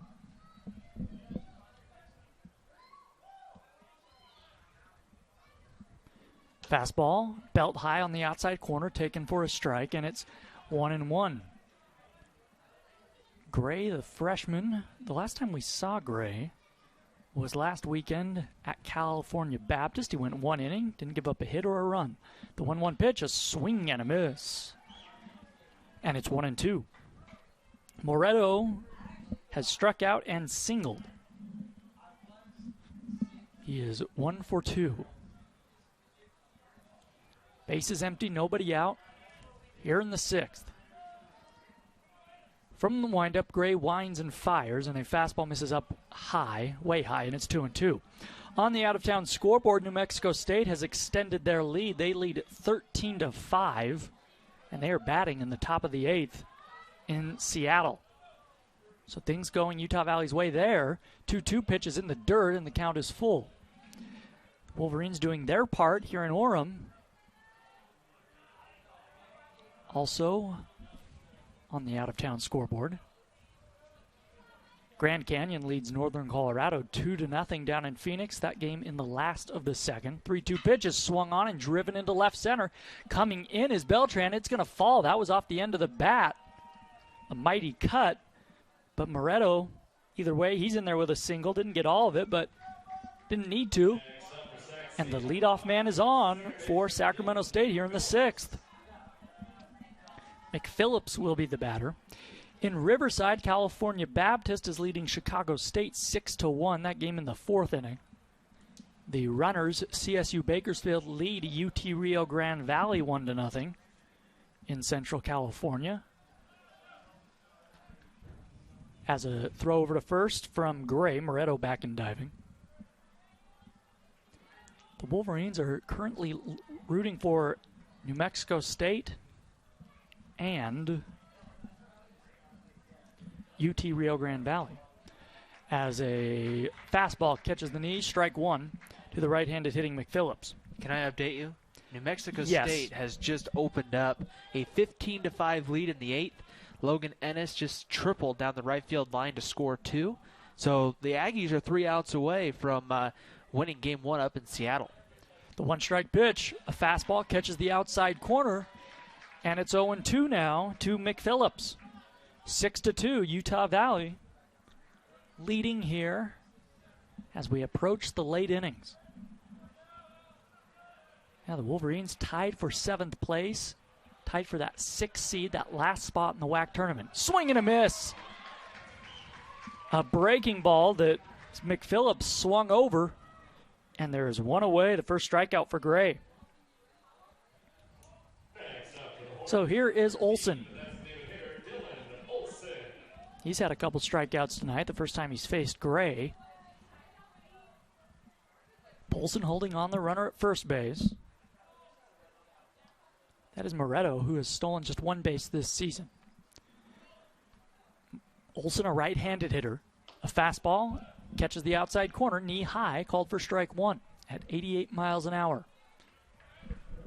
Just a beautiful evening for baseball here in Orem. The wind right now lazily blowing out towards center field as the sun sets. The field in the shade completely now, almost completely. Beltran is in just a sliver of sunlight out in center field as the ball misses up high to Olson. It's 1-1. Olson, the designated hitter, hitting from the right side, has just a 152 average on the year. He's had 5 hits and 33 at-bats. The 1-1 pitch. Ball in the dirt, knocked down by Sims, and the count is 2-1.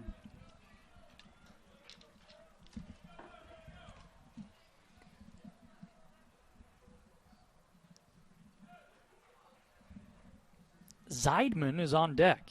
He hit a solo home run last inning.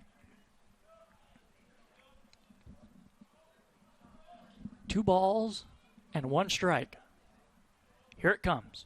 Curveball, a beauty, falls in there for a strike on the inside corner, and it's 2-2. Gray gave up a leadoff single to begin this inning. McPhillips then struck out. Dylan Olson at the plate now. Gray ready. The 2-2 pitch. A swing and a ground ball foul on the third base side. Off-speed pitch that Olson jumped out on. Knocked it foul.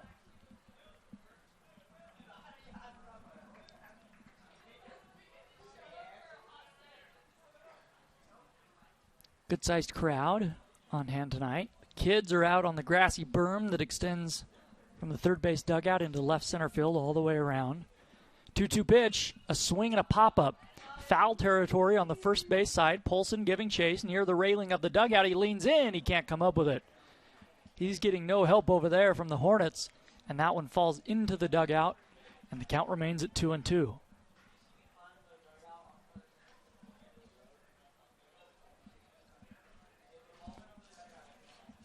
Sacramento State this season has continued their success over the past few years. The Hornets entered the 2019 season as one of just 2 Division I programs in the state of California with 30-plus wins in each of the last 7 seasons. Olson takes strike 3 on the outside corner, and there are 2 away. That's his 3rd strikeout of the night, the 2nd for Gray. That is remarkable. The only other team in California who has had 30-plus wins in each of the last 7 seasons is Cal State Fullerton, and they're unlikely to reach 30 wins this season. So Sac State will stand alone, most likely, in that category. That's remarkable. It'll be interesting to see what happens with... Here's a bunt back to Gray.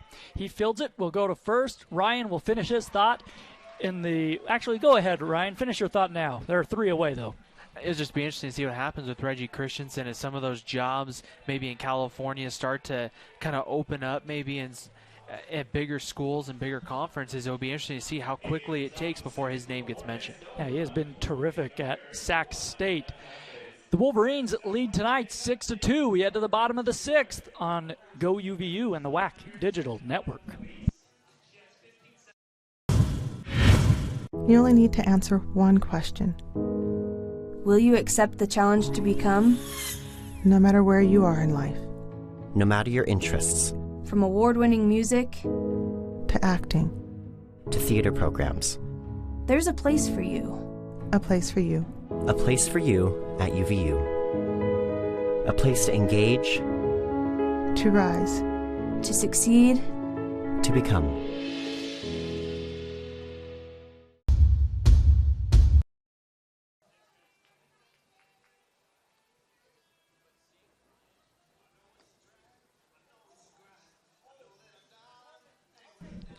Bottom of the 6th inning here at UCCU Ballpark in Orem, Utah.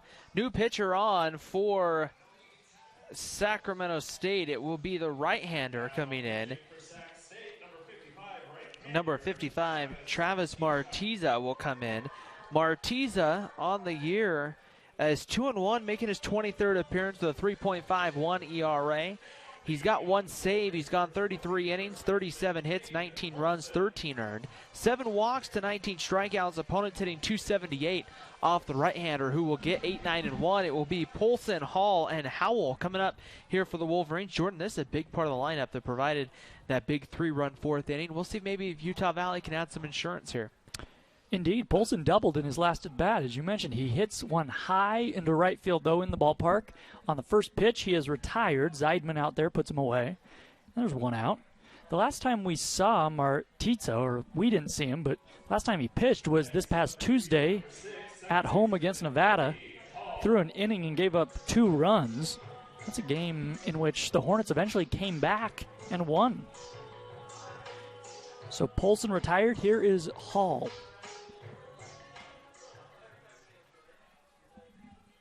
Hall tripled in 2 runs in his last at bat, part of that 3-run fourth. He takes a strike on the inside corner, and it's 0-1. He showed bunt, and Moretto came crashing in at third, but Hall pulled it back and took a strike. Martitza working from the stretch with the bases empty. The 0-1 offering. And looks like a slider, almost kind of a frisbee slider, misses outside. Martitza drops down, almost sidearm, and wings it in there. 1 ball and 1 strike the count to Hall.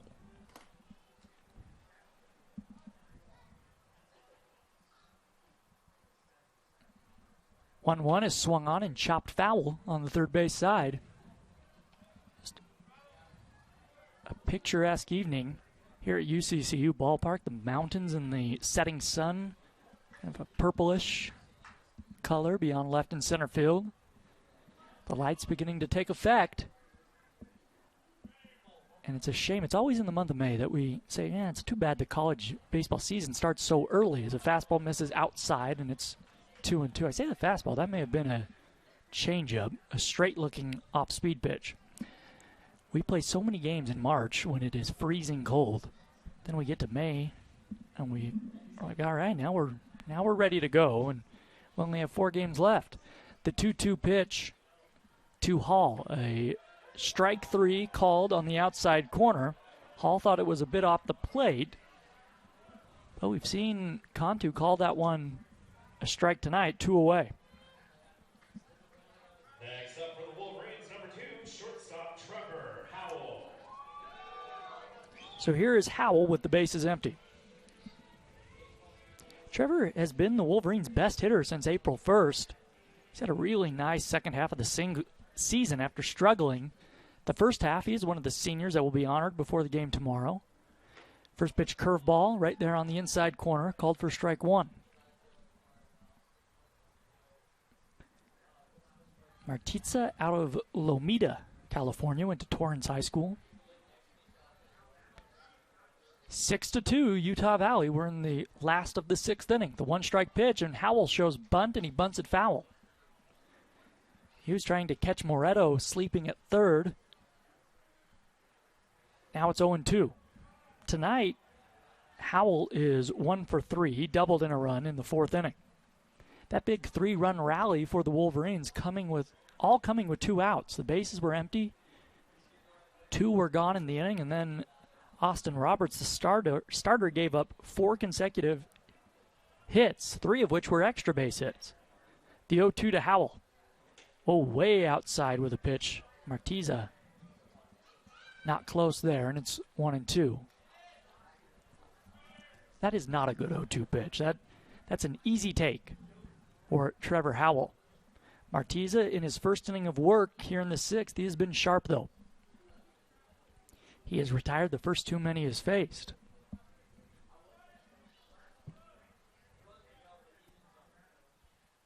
The 1-2 to Howell. This is way outside again. Not close, and it's 2-2. Michael Beltran, in that heart of the Utah Valley order, is on deck. So this is an important hitter for Martitza.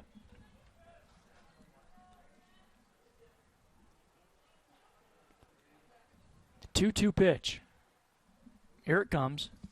A swing and a looping liner down the left field line. That's going to fall. That's going to roll all the way to the wall. Howell will head into second with a double as Smith plays the carom. A 2-out double. I said a looping line. That's just a liner. Down the left field line. Trevor Howell continues to have good at-bats. So here's Beltran with a runner in scoring position. Nice job by Howell just to stay back on the breaking stuff from Martitza. That's hard after facing Roberts, who was throwing in the low 90s. You face Martitza with the low to mid 80s fastball. It can be tough to stay back on those pitches, but Howell does just that. Beltran looking for his second hit of the night. Takes a ball outside at 78 miles an hour, and it's 1-0. Beltran picked up the first single back in the first inning in his first at bat. He is 1 for 3.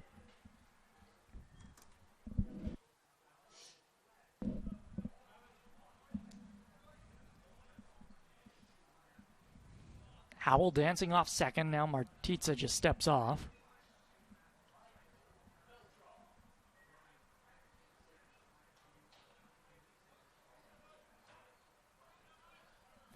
Beltran hitting .328. The 1-0. Fastball at 82 miles an hour, catches the outside corner. And it's 1-1. Utah Valley with the bullpen trying to protect the 4-run lead. They are looking to add on. The bullpen at times this season has been an issue for the Wolverines.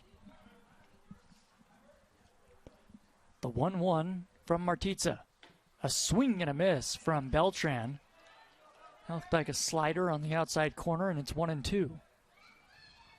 Should Beltran reach, it would be Eastburn, a left-handed hitter.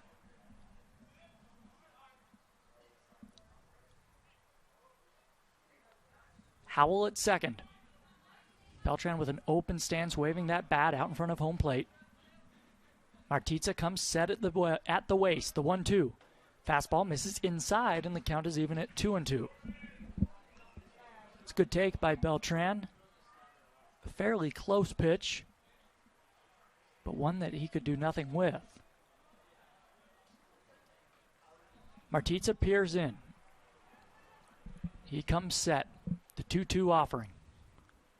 Fastball misses outside, and the count is full. Martitza in this at bat has been all right around the plate. Those are two close takes by Beltran. Beltran looking for that big 2-out RBI. The outfield deep all the way around for Sacramento State. Howell dances off second. Martitza looks him back. The 3-2 has swung on and popped up. Shallow right center field. Grubbs moves in and to his left, now waiting for it. He catches it, and the Wolverines are retired in the 6th inning. They get a hit. They leave a man stranded. No runs. We go to inning number 7. It's Utah Valley 6, Sacramento State 2.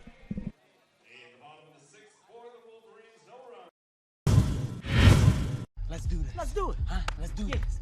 Let's do this. Okay. Let's do this. Let's do it. Let's do this. Let's do it. Yeah. Yeah. Yeah. Yeah. Yeah. I'm on a new level.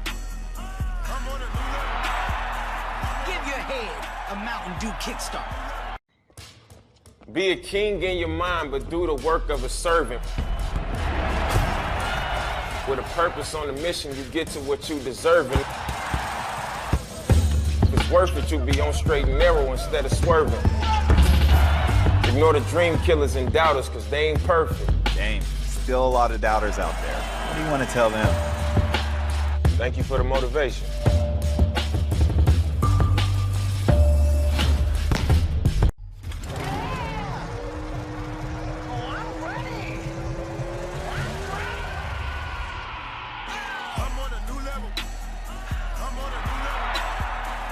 Give your head a Mountain Dew kickstart.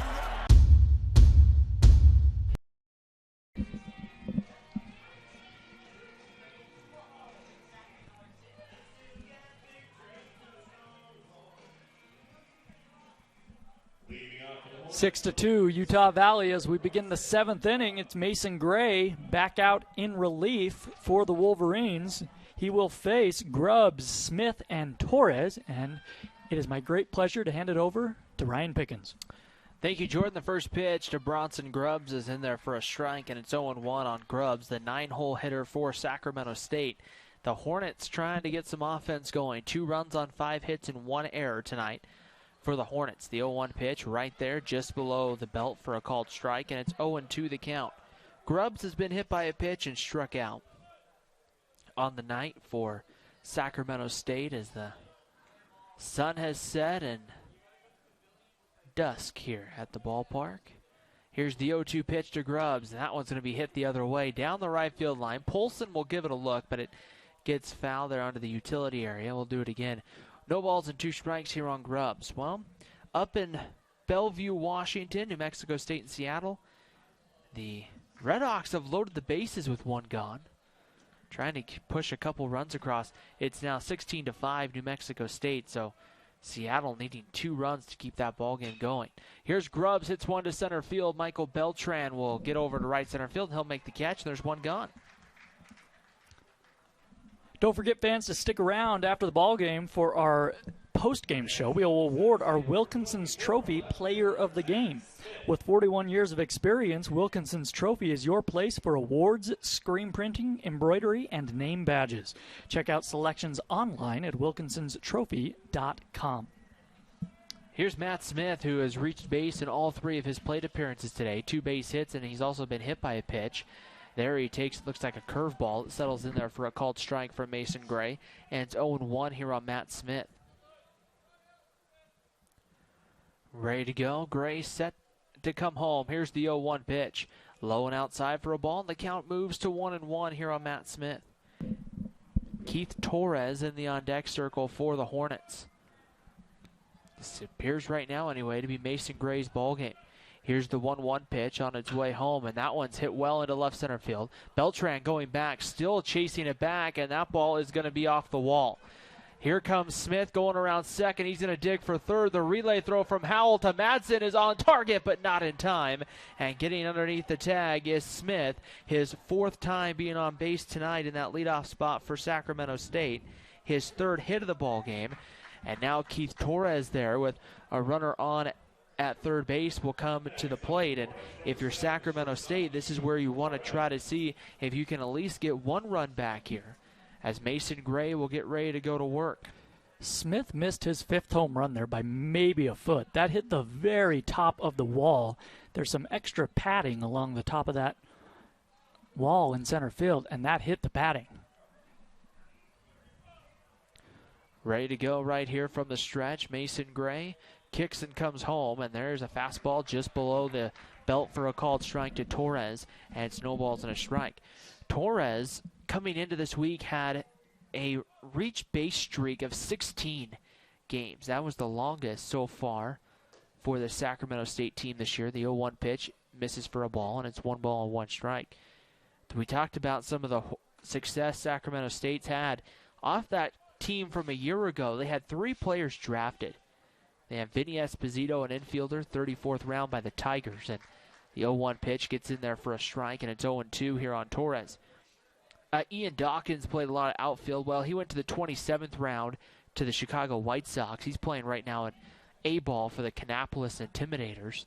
And James Outman, another outfielder, 7th round pick by the Dodgers, playing with the Great Lake Loons. And there is a slow curveball that settles in for strike 3 to freeze Torres. Mason Gray has strikeout number 3. And with 2 gone in the 7th, it will bring up Dawson Baucho, the catcher. Baucho has struck out, grounded out, and flew out. Mason Gray, the right-hander, ready to go here. And if you're Utah Valley, if you can get Mason Gray potentially into the 8th, that would be awesome. Jesse Schmidt appears to be throwing in the Utah Valley bullpen here for the Wolverines. And that one's pulled foul past the runner over at third base. That was Matt Smith quickly getting out of the way. And strike 1 on Baucho.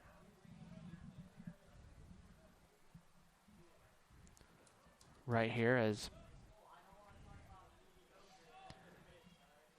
the right-hander Gray ready to go to work here in the top of the 7th. 6-2 lead for Utah Valley. So it'd be a big win for the Wolverines to start the series. And there's a bouncing ball to second. This could end it. Hall with it. Throws to first in time, and the inning's over. And Sacramento State will strand the runner 90 feet from home. We head to the bottom of the 7th inning here in Orem. It's the Wolverines on top of the Hornets, 6-2. This is WAC Baseball on the WAC Digital Network.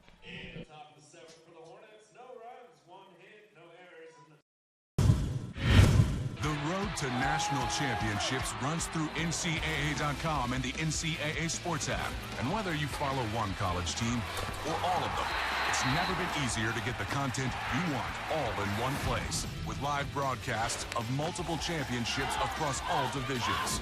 With exclusive access. Ready to go? Let's have some fun. And highlights for every single championship. Stay in the game all season long with NCAA.com and the NCAA Sports.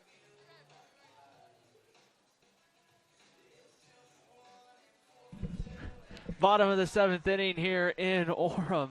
A 6-2 lead right now for Utah Valley on top of Sacramento State as 3, 4, and 5 Eastburn, Marco, and Madsen will come up right here as Martiza will get ready to go back to work here for Sacramento State. And this is another situation where if you're Utah Valley, you would love to see if you could push across an extra run for some run support right here, as that would definitely help things here. And the first pitch to Ryan Eastburn on the way, misses low and outside for ball one. 1 ball and no strikes here on Ryan Eastburn. Eastburn 3 for 3, a pair of singles along with a double, has scored 2 runs tonight for the Wolverines. Ready to go, Martiza winds and comes home. That one's right on the outside corner for a called strike, and it evens the count up. 1 ball and 1 strike on Ryan Eastburn. Jesse Schmidt, the right-hander for the Wolverines, was throwing down in the bullpen. He's now sat down at least momentarily for Utah Valley. Here's the 1-1 pitch on its way to Eastburn. He pulls this one to first. That's just going to go foul as it goes right past the first baseman and rolls down the line. It'll be 1 ball and 2 strikes here on Eastburn.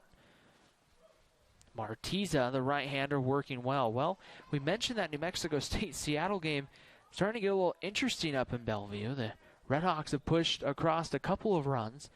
Now 16-7 right now in the bottom of the 8th inning. I think the inning just ended. There's a ground ball over to third. A nice pick by Moretto. He'll make a throw across the diamond in time to get Eastburn right there. And it's a 5-3 put out, and there's 1 away here in the 7th. And that will bring up Alexander Marco. Marco stands in, and he's walked, hit into a double play, and hit a line drive that was just right at Moretto back in his last plate appearance.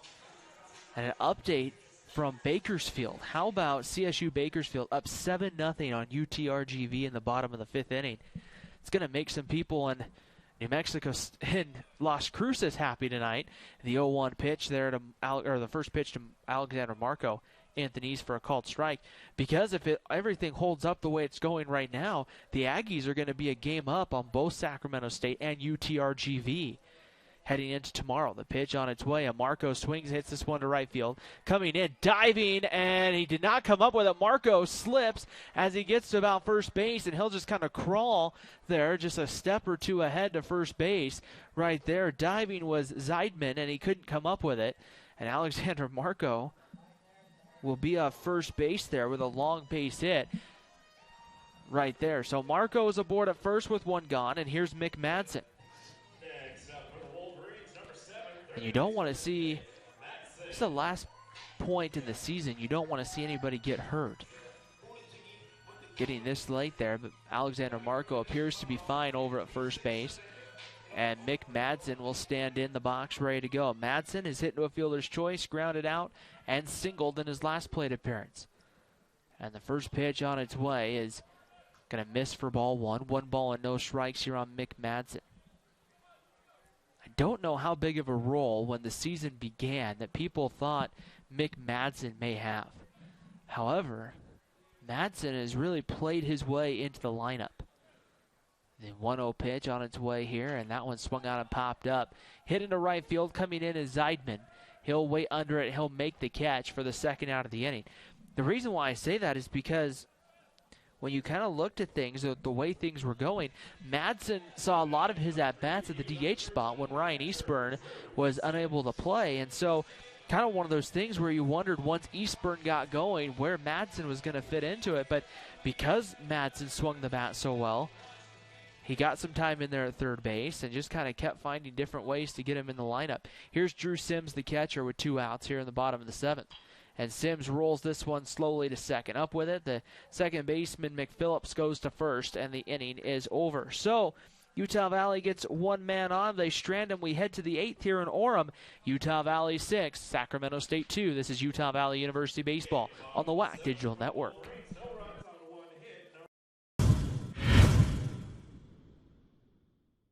What's the difference between buying from Murdoch and buying from somebody else? In a word, confidence. You'll love our price match guarantee, our 5-day exchange policy, and don't forget car washes and safety inspections for life. If you need a new vehicle, consider Murdoch Hyundai. I promise you'll love it. Here at Intermountain Healthcare, our doctors have experience treating young athletes, professional athletes, and the athlete next door. We treat everyday injuries, sports injuries, concussions, total joint replacements, and everything in between.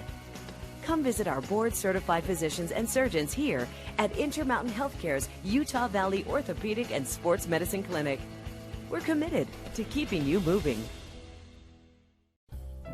We're in the back really cooking food.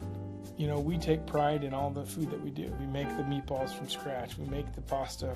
What we're doing as a restaurant, making the community better, beautifying the community, increasing the culture in the community. And I think that that's such an important aspect to what we do as a restaurant, to recognize that our customers aren't just people who are coming in to dine with us, but they're part of our family.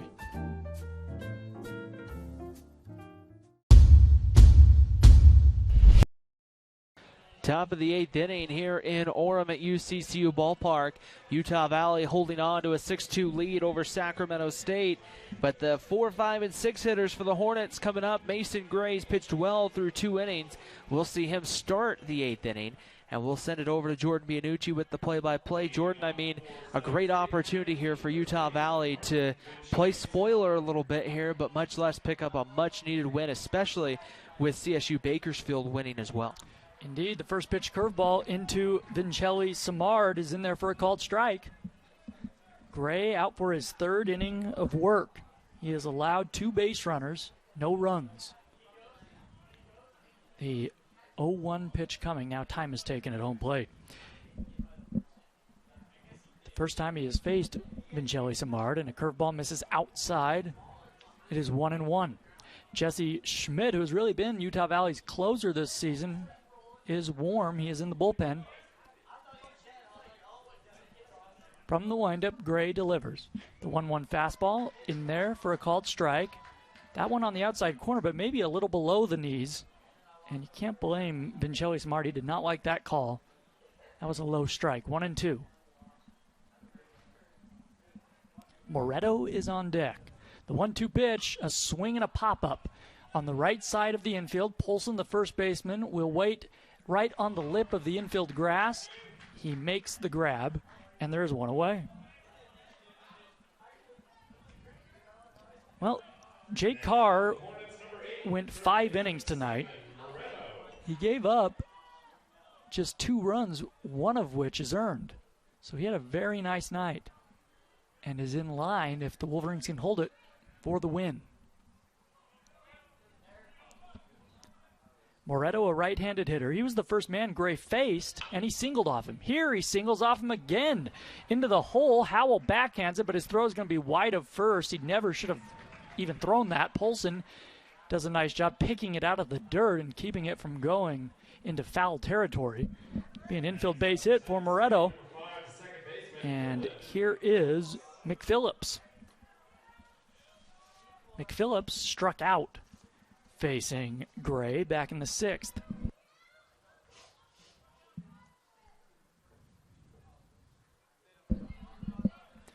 Righty versus righty, Gray into his stretch. 6-2, Utah Valley. The pitch. Fastball.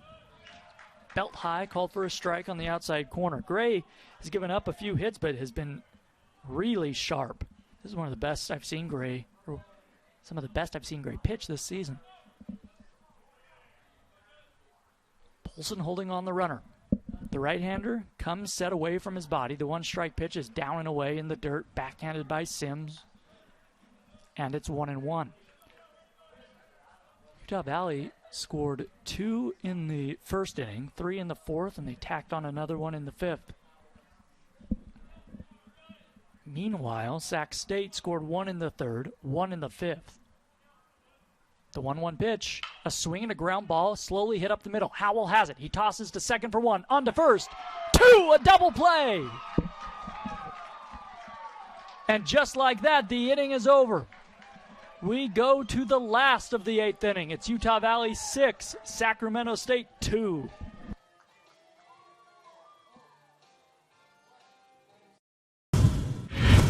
You only need to answer one question. Will you accept the challenge to become?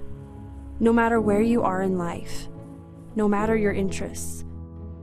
From innovative exercise science, outdoor recreation to STEM programs, there's a place for you at Utah Valley University. A place to engage, to rise, to succeed, to become.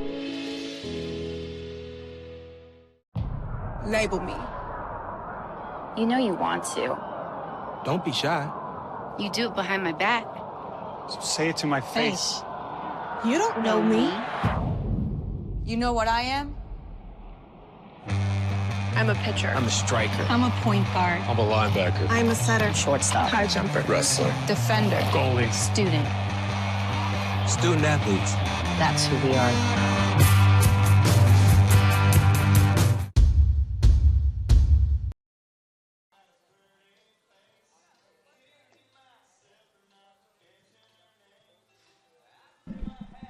Six to 2, the Wolverines leading the Hornets as we begin the last half of inning number 8. Hayes, Polson, and Hall, the bottom third of the lineup, due up for Utah Valley. Travis Martitza back out on the mound in relief for Sac State.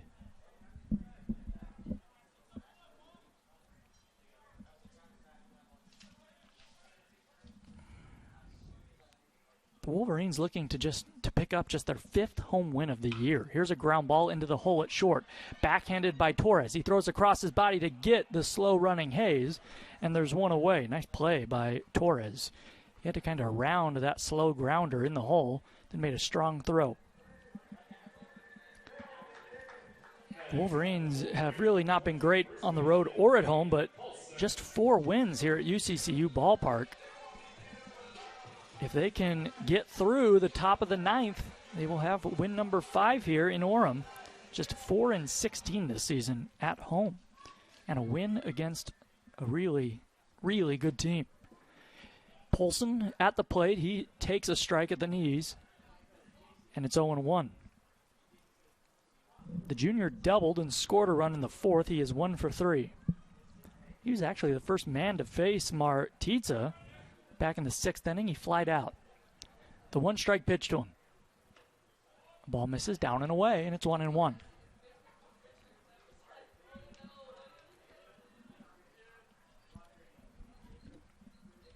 On the out-of-town scoreboard, CSU Bakersfield leads UT Rio Grande Valley 5-0. The 1-1 pitch, a swing and a fly ball into right. Zeidman back and to his left. He makes the grab. And they're quickly 2 down in the 8th inning. Grand Canyon leading Northern Colorado 7-0. That game in Phoenix in the 4th inning. Meanwhile, California Baptist leads Chicago State 7-2. That game in the 6th. And New Mexico State still leading Seattle 16-7 in the top of the 9th up in Bellevue. The Wolverines rooting for the Aggies this weekend, as well as the Vaqueros, as the Wolverines are tied for the last seed in that WAC tournament with CSU Bakersfield and the Redhawks. Here's a chopper off the bat of Hall, right back to Martitza on the mound. He underhands to first, and the Wolverines go down in order in the 8th. Last chance for the Hornets. It will be Mason Gray heading out for his 4th inning of work. Olsen, Zeidman, and Grubbs due up. It's 6-2 as we head to the 9th.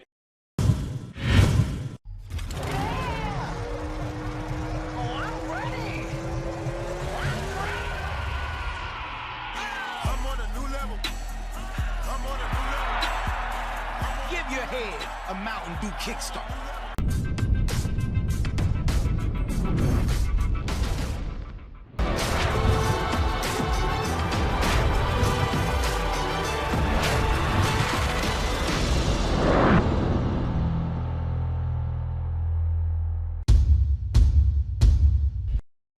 Number 9 on GoUVU, Jordan Bianucci alongside Ryan Pickens.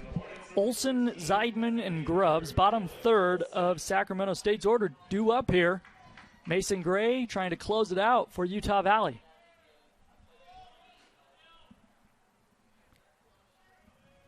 Gray from the windup delivers a fastball that misses inside of the right-handed hitting Olson, ball 1. The designated hitter has struck out 3 times tonight.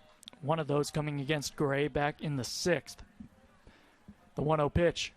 Fastball, that one catches the inside corner, strike 1. An 84-mile-an-hour fastball from Gray, the freshman out of Phoenix. Working quickly. He has pitched very well. The 1-1. Curveball stays high, and it's 2-1.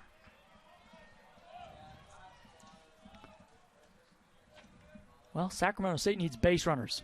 So if you're Gray, you just want to stay in the strike zone. Jesse Schmidt, the right-hander, has sat down. He is no longer getting up in the bullpen. Fastball misses high. Now it's 3-1. Olson, a 6-foot, 191-pound freshman out of British Columbia. 3-1 pitch. Fastball up high, and he walked him. The last thing that Gray wanted to do there. Walk the leadoff man in the 9th with a 4-run lead. And now Jesse Schmidt will get back up in the bullpen, and Sims is going to come out. Howell will come in from short. They're going to have a meeting with their right-hander on the mound. And this is kind of one of those moments, if you're Mason Gray, Jordan, where it kind of gives you an opportunity to try to see. This gives you an opportunity to earn more playing time if you can pitch well. And we'll see as Eric Madsen heads out to the pitcher's mound. We'll see here if Eric Madsen makes the move or if he's going to stick with Gray right here. This is one of those ball games where you may not see Eric Madsen have a very long leash here, because this is one of those games where you're saying, okay, we really need to find a way to hold off and get this W. And really, Jordan, if you're Utah Valley defensively, that runner over at first base doesn't really mean much to you right now. Your biggest thing is just trying to find a way to get 3 outs. Eric Madsen looks like for right now he's going to stick with the freshman on the mound. Yeah, Polson will hold on the runner. That's an interesting move. We're going to have a pinch hitter. It is going to be Ryan Wallstad, a left-handed batter. So now Polson holding on that runner at first is even more curious, because Wallstad, as I mentioned, is left-handed. So there's a wide open hole on that right side, and that run really, like you said, Ryan, means nothing for the Utah Valley. Fastball on the outside corner. Called for strike 1. Wallstad on the year is hitting .248. He's had 101 at-bats. 2 home runs, 13 RBIs. Long blonde hair coming out of the back of his batting helmet. The 1-strike pitch, a fastball misses high and away, and it's 1-1. Wallstad pinch hitting for Zeidman, who came in for Doyle, who was injured back in the 4th inning. It's interesting, Zeidman homered in this game. Pinch hit for here. Curveball stays high, 2-1 now to Wallstad. 1 man on, nobody out, 6-2 Utah Valley. We're in the top of the 9th inning. Wallstad out of West Sacramento. The junior. The 2-1 pitch, a swing and a foul back and out of play, and the count is even at 2-2. That was a fastball at 84 miles an hour.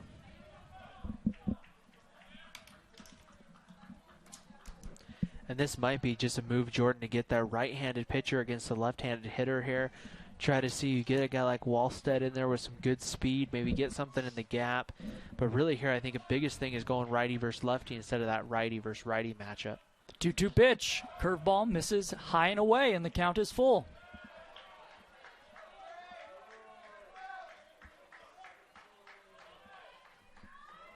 Wolverine fans urging Mason Gray on.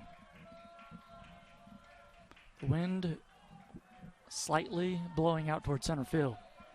Here's the payoff pitch. Fastball, ball 4, just missed off the inside corner. That was a pretty good looking pitch, but now Gray has walked the first 2 men he's faced in this inning, and Grubbs will come up. A right-handed batter Matson has yet to come out of the dugout to make a move. He will seemingly allow Gray, who has thrown 49 pitches in relief, to face the right-handed batter. Grubbs looking for his first hit of the night. He is 0 for 2. He was also hit by a pitch back in the third inning. Utah Valley with a 6-2 lead, but 2 men on, nobody out here for the Hornets in the ninth. The pitch. Grubbs takes a fastball on the inside corner, strike one.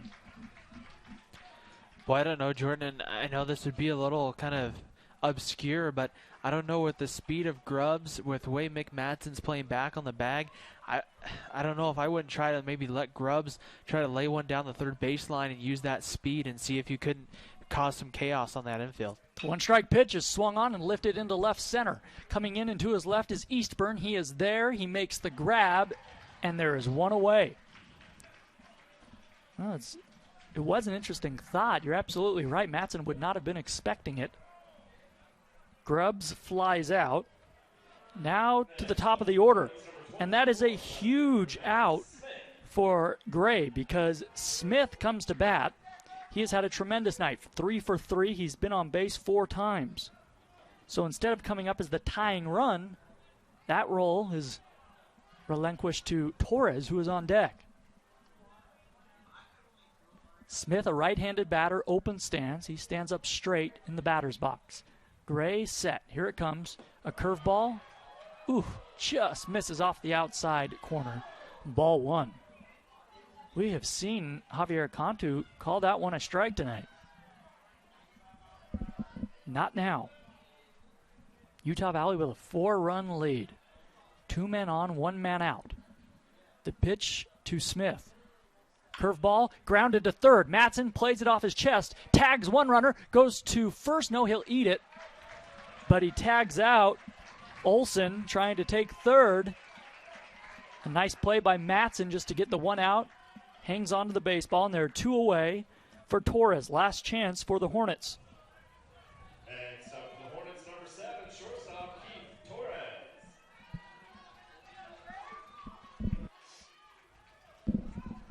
So, a nice job by Matson, nice job by Gray to keep the tying run from coming up here. Torres struck out looking, facing Gray in the 7th. The pitch to him, a swing and a fly ball down the right field line. Marco near the foul line, next to the track. He makes the grab, and the ball game is over. Utah Valley takes game 1 from Sacramento State by a final of 6-2. Behind the solid start from Jake Carr, excellent relief from Mason Gray, and plenty of offense for Utah Valley. We'll take a break on GoUVU. We'll come back with the final totals. Once again, Utah Valley wins this one 6-2. We'll be back after this. The game starts at 2 p.m. Come a little earlier and celebrate Senior Day with us.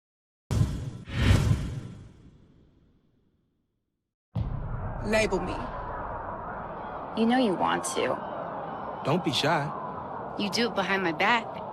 So say it to my face. You don't know me. You know what I am? I'm a pitcher. I'm a striker. I'm a point guard. I'm a linebacker. I'm a setter. Shortstop. High jumper. Wrestler. Defender. Goalie. Student.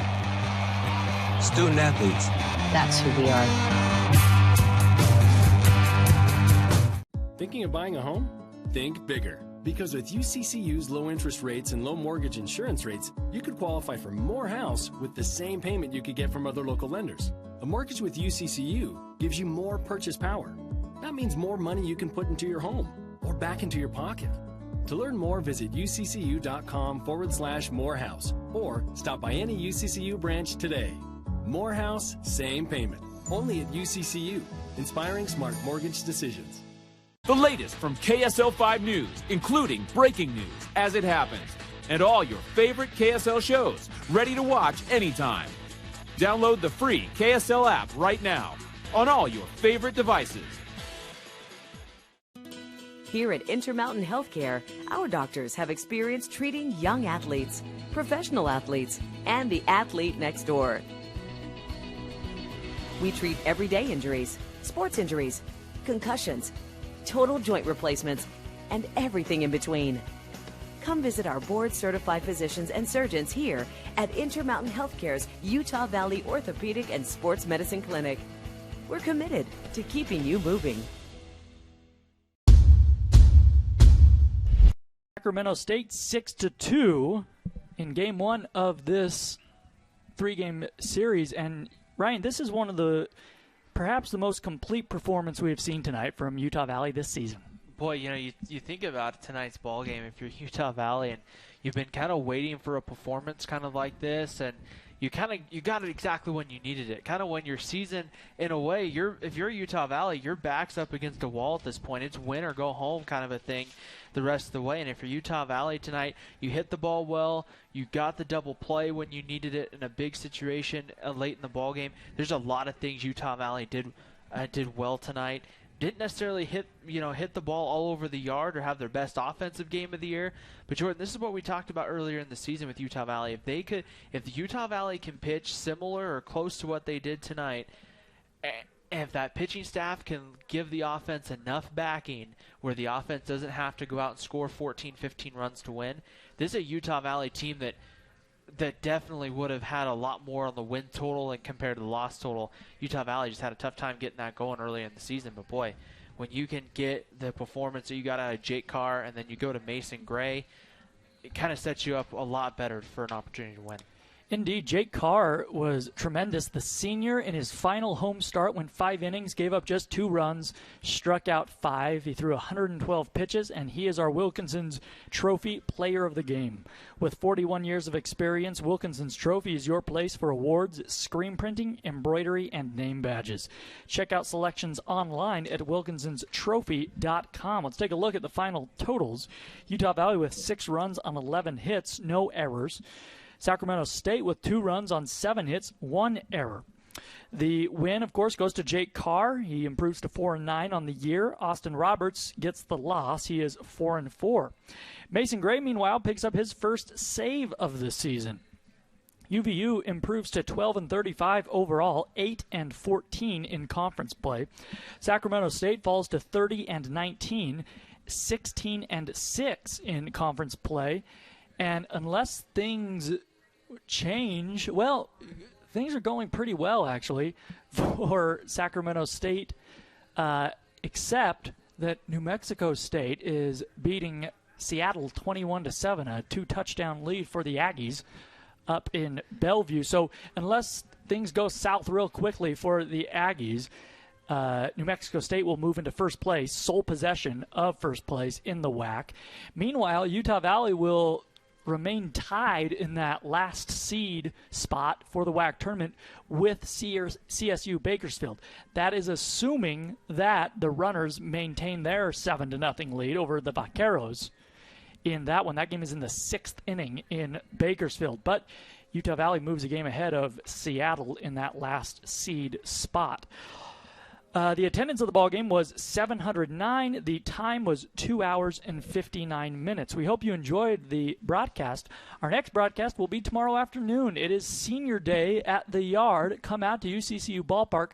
First pitch at 2 p.m., but that Senior Day celebration we will have for you on our audio side at least on the field at 1:45 p.m. here from Orem. We will say goodnight for now. From Utah Valley, for Ryan Pickens, I am Jordan Bianucci. Utah Valley beats Sacramento State 6-2.